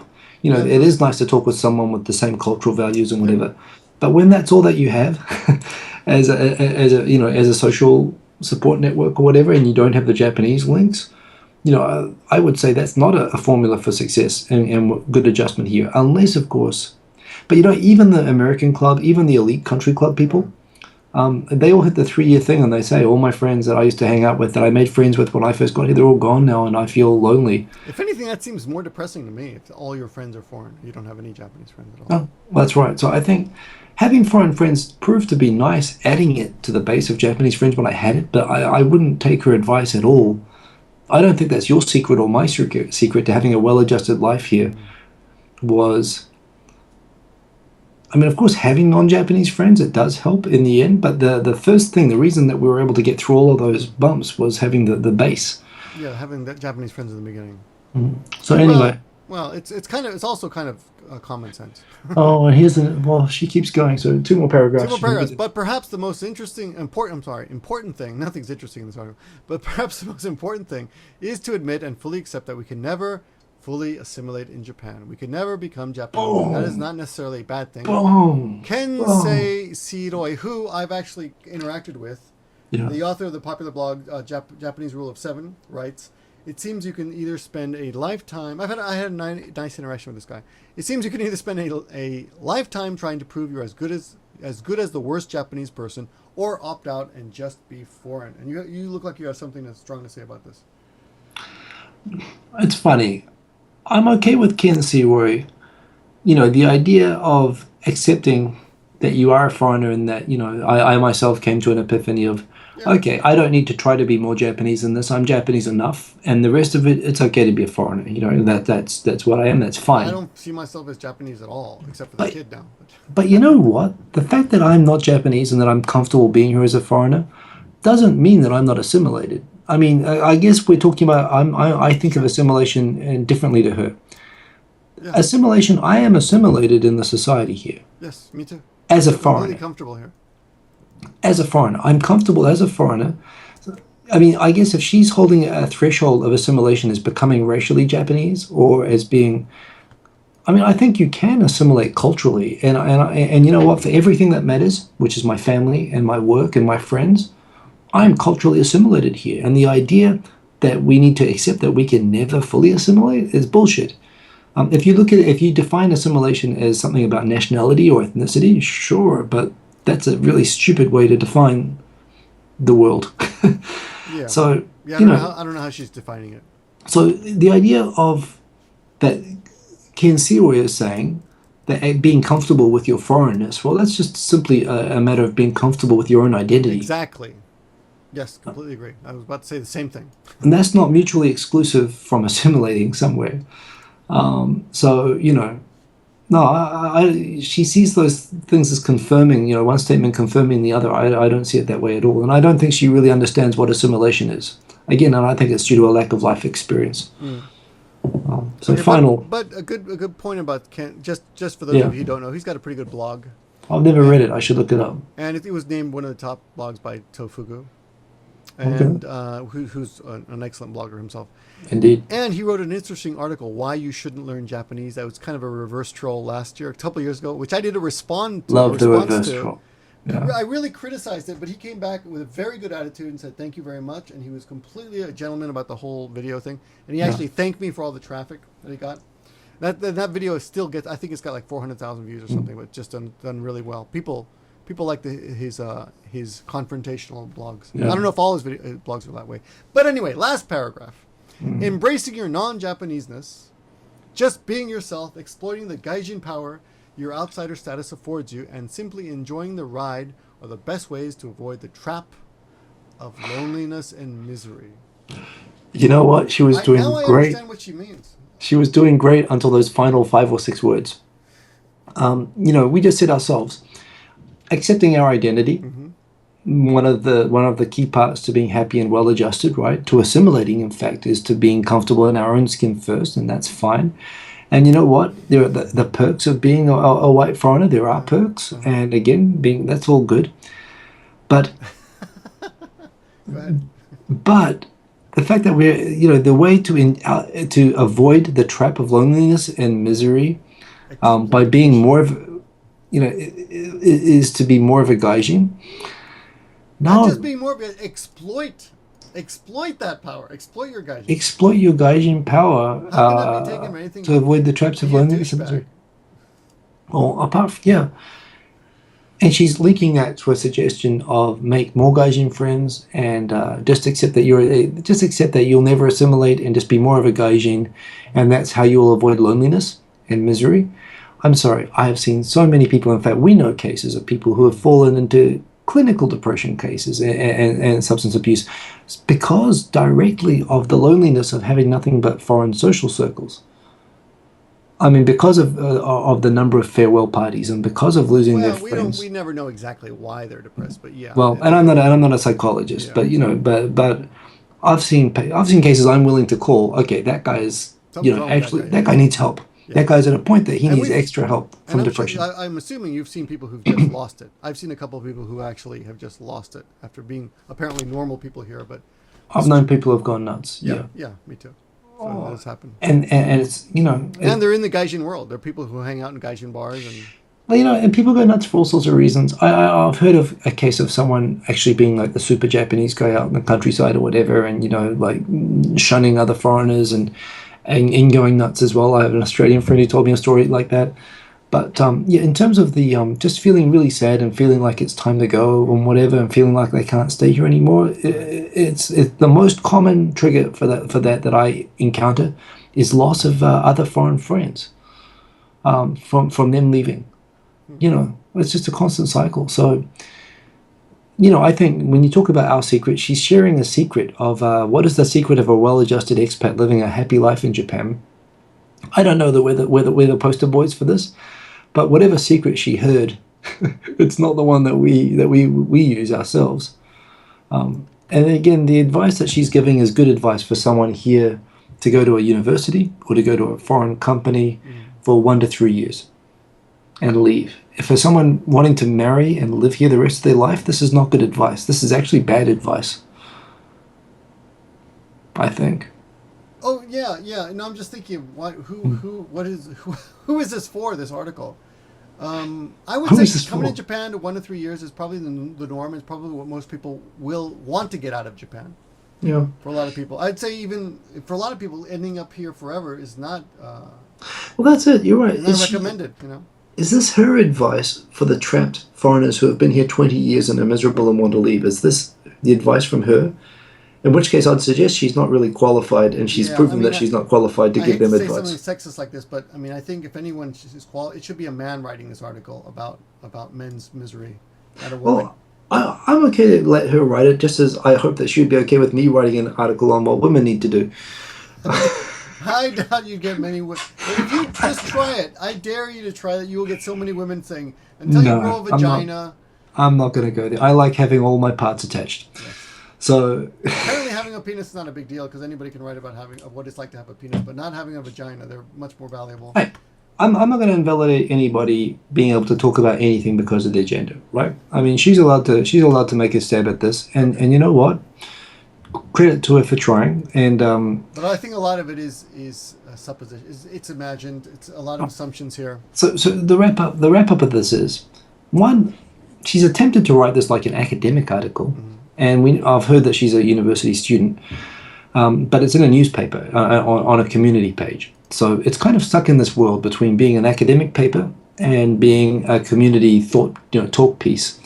It's got lots of references and talks about like academic concepts. It tries to be kind of higher thinking, but to the extent it tries to be academic, there's a lot of disconnected logic. There's a lot of assumptions and suppositions and false assumptions and cliches and unsupported assertions. So as an academic unsupported paper, assertion, may, could, might, maybe, some. This is an F academically. I mean, this is not a pass. As a community piece, I'd give it a D. I think it's a valid. I mean, the fact that we're here talking about it says that it has some value or merit as a community piece. But if it's going to be a community piece for this, it should be about half the length.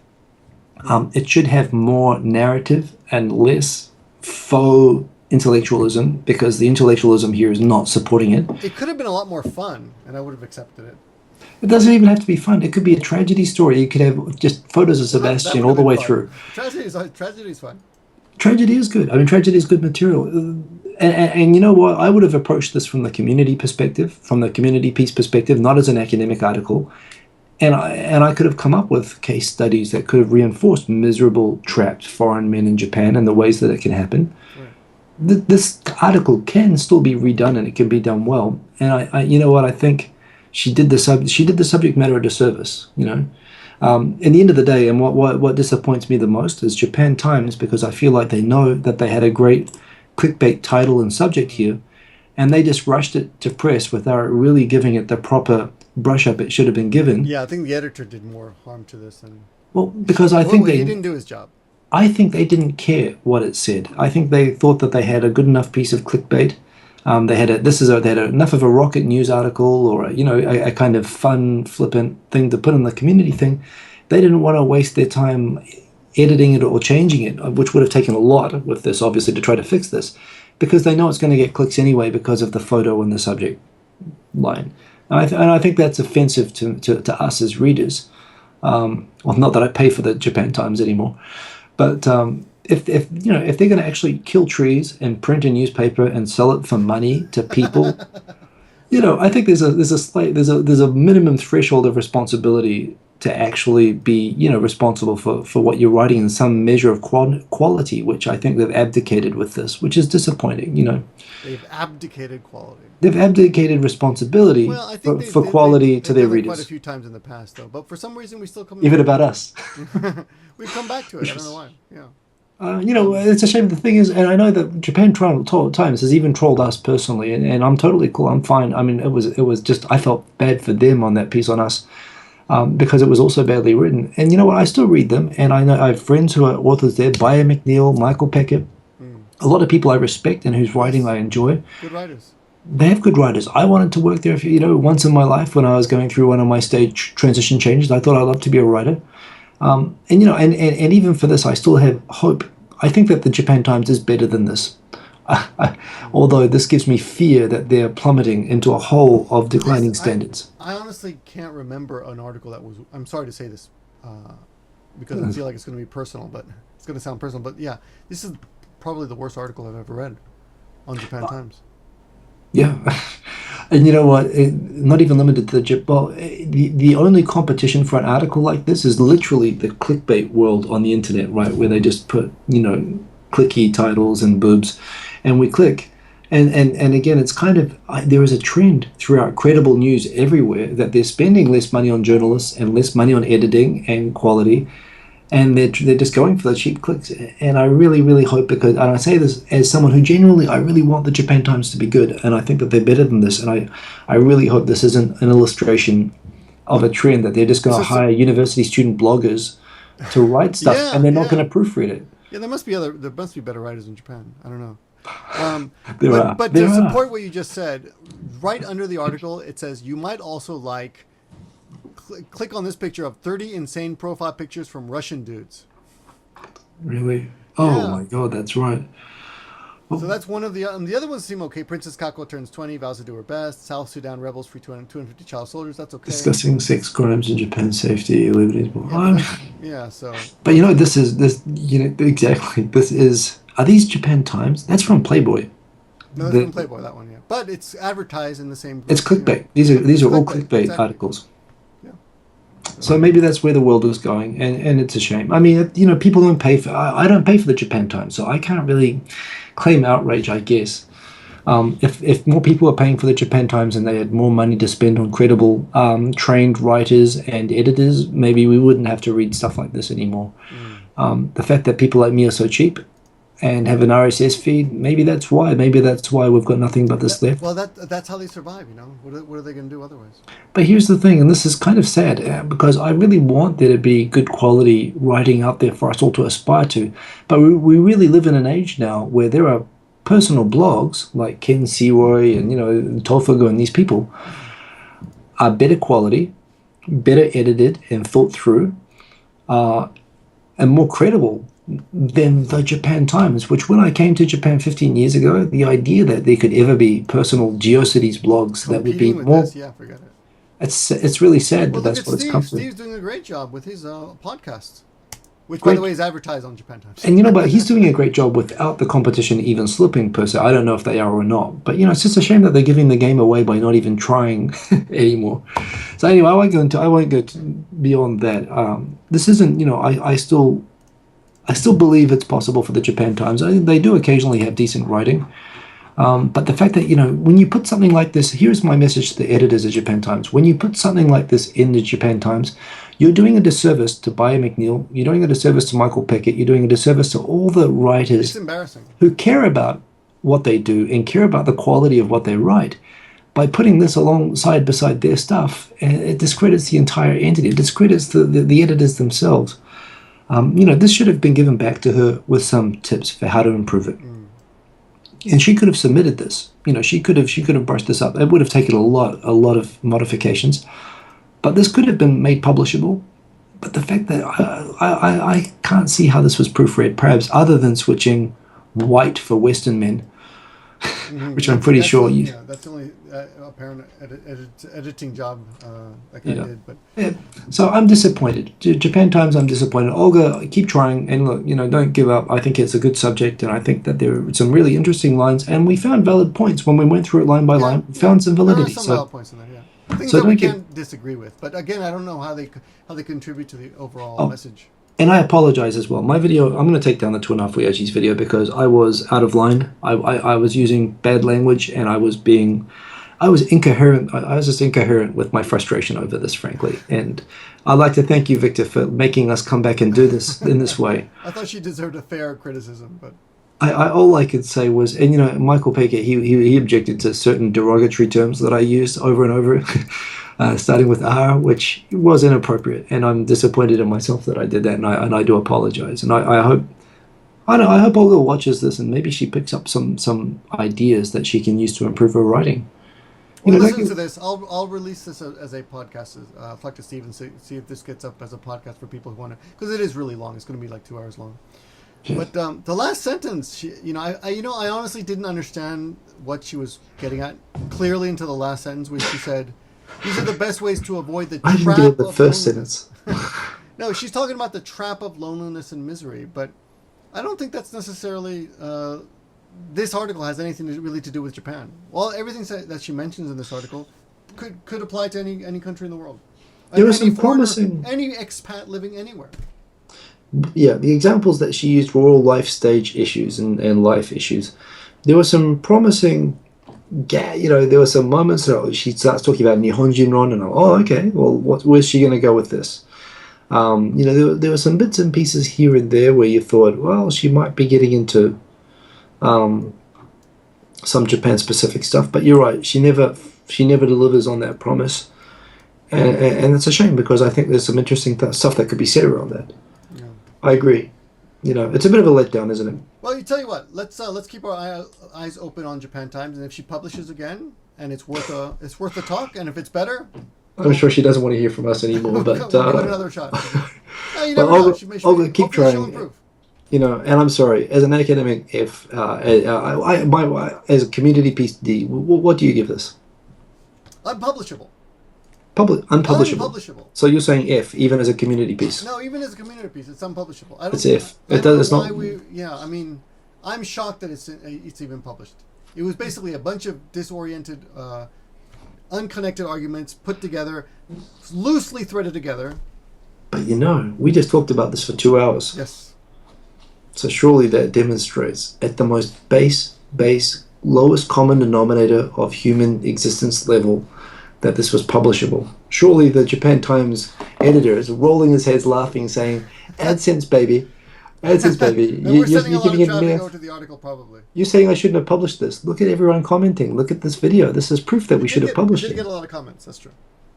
But I thought it was really badly written. Yeah, I would give it, Okay. Anyway, thanks for watching, guys. We'll be back some other Wednesday night, or who knows when we'll appear on your screen, so... You'll never know. We'll just jump out at you. Yes. or we'll tap your shoulder next time we're depressed in a bar. But thank you for making me do this, Victor, because it made me really think about the way I've been doing videos. Actually, that last one, I did it so badly. I feel bad for Kevin as well, and we should get him back on a better show. We'll get him back on. He's got a lot to contribute. He does. This was Hiko Simon, and I'm Give Me a Breakman, Give Me a Flakeman. Thanks for watching, and we'll see you soon. Good night. Peace Peace out.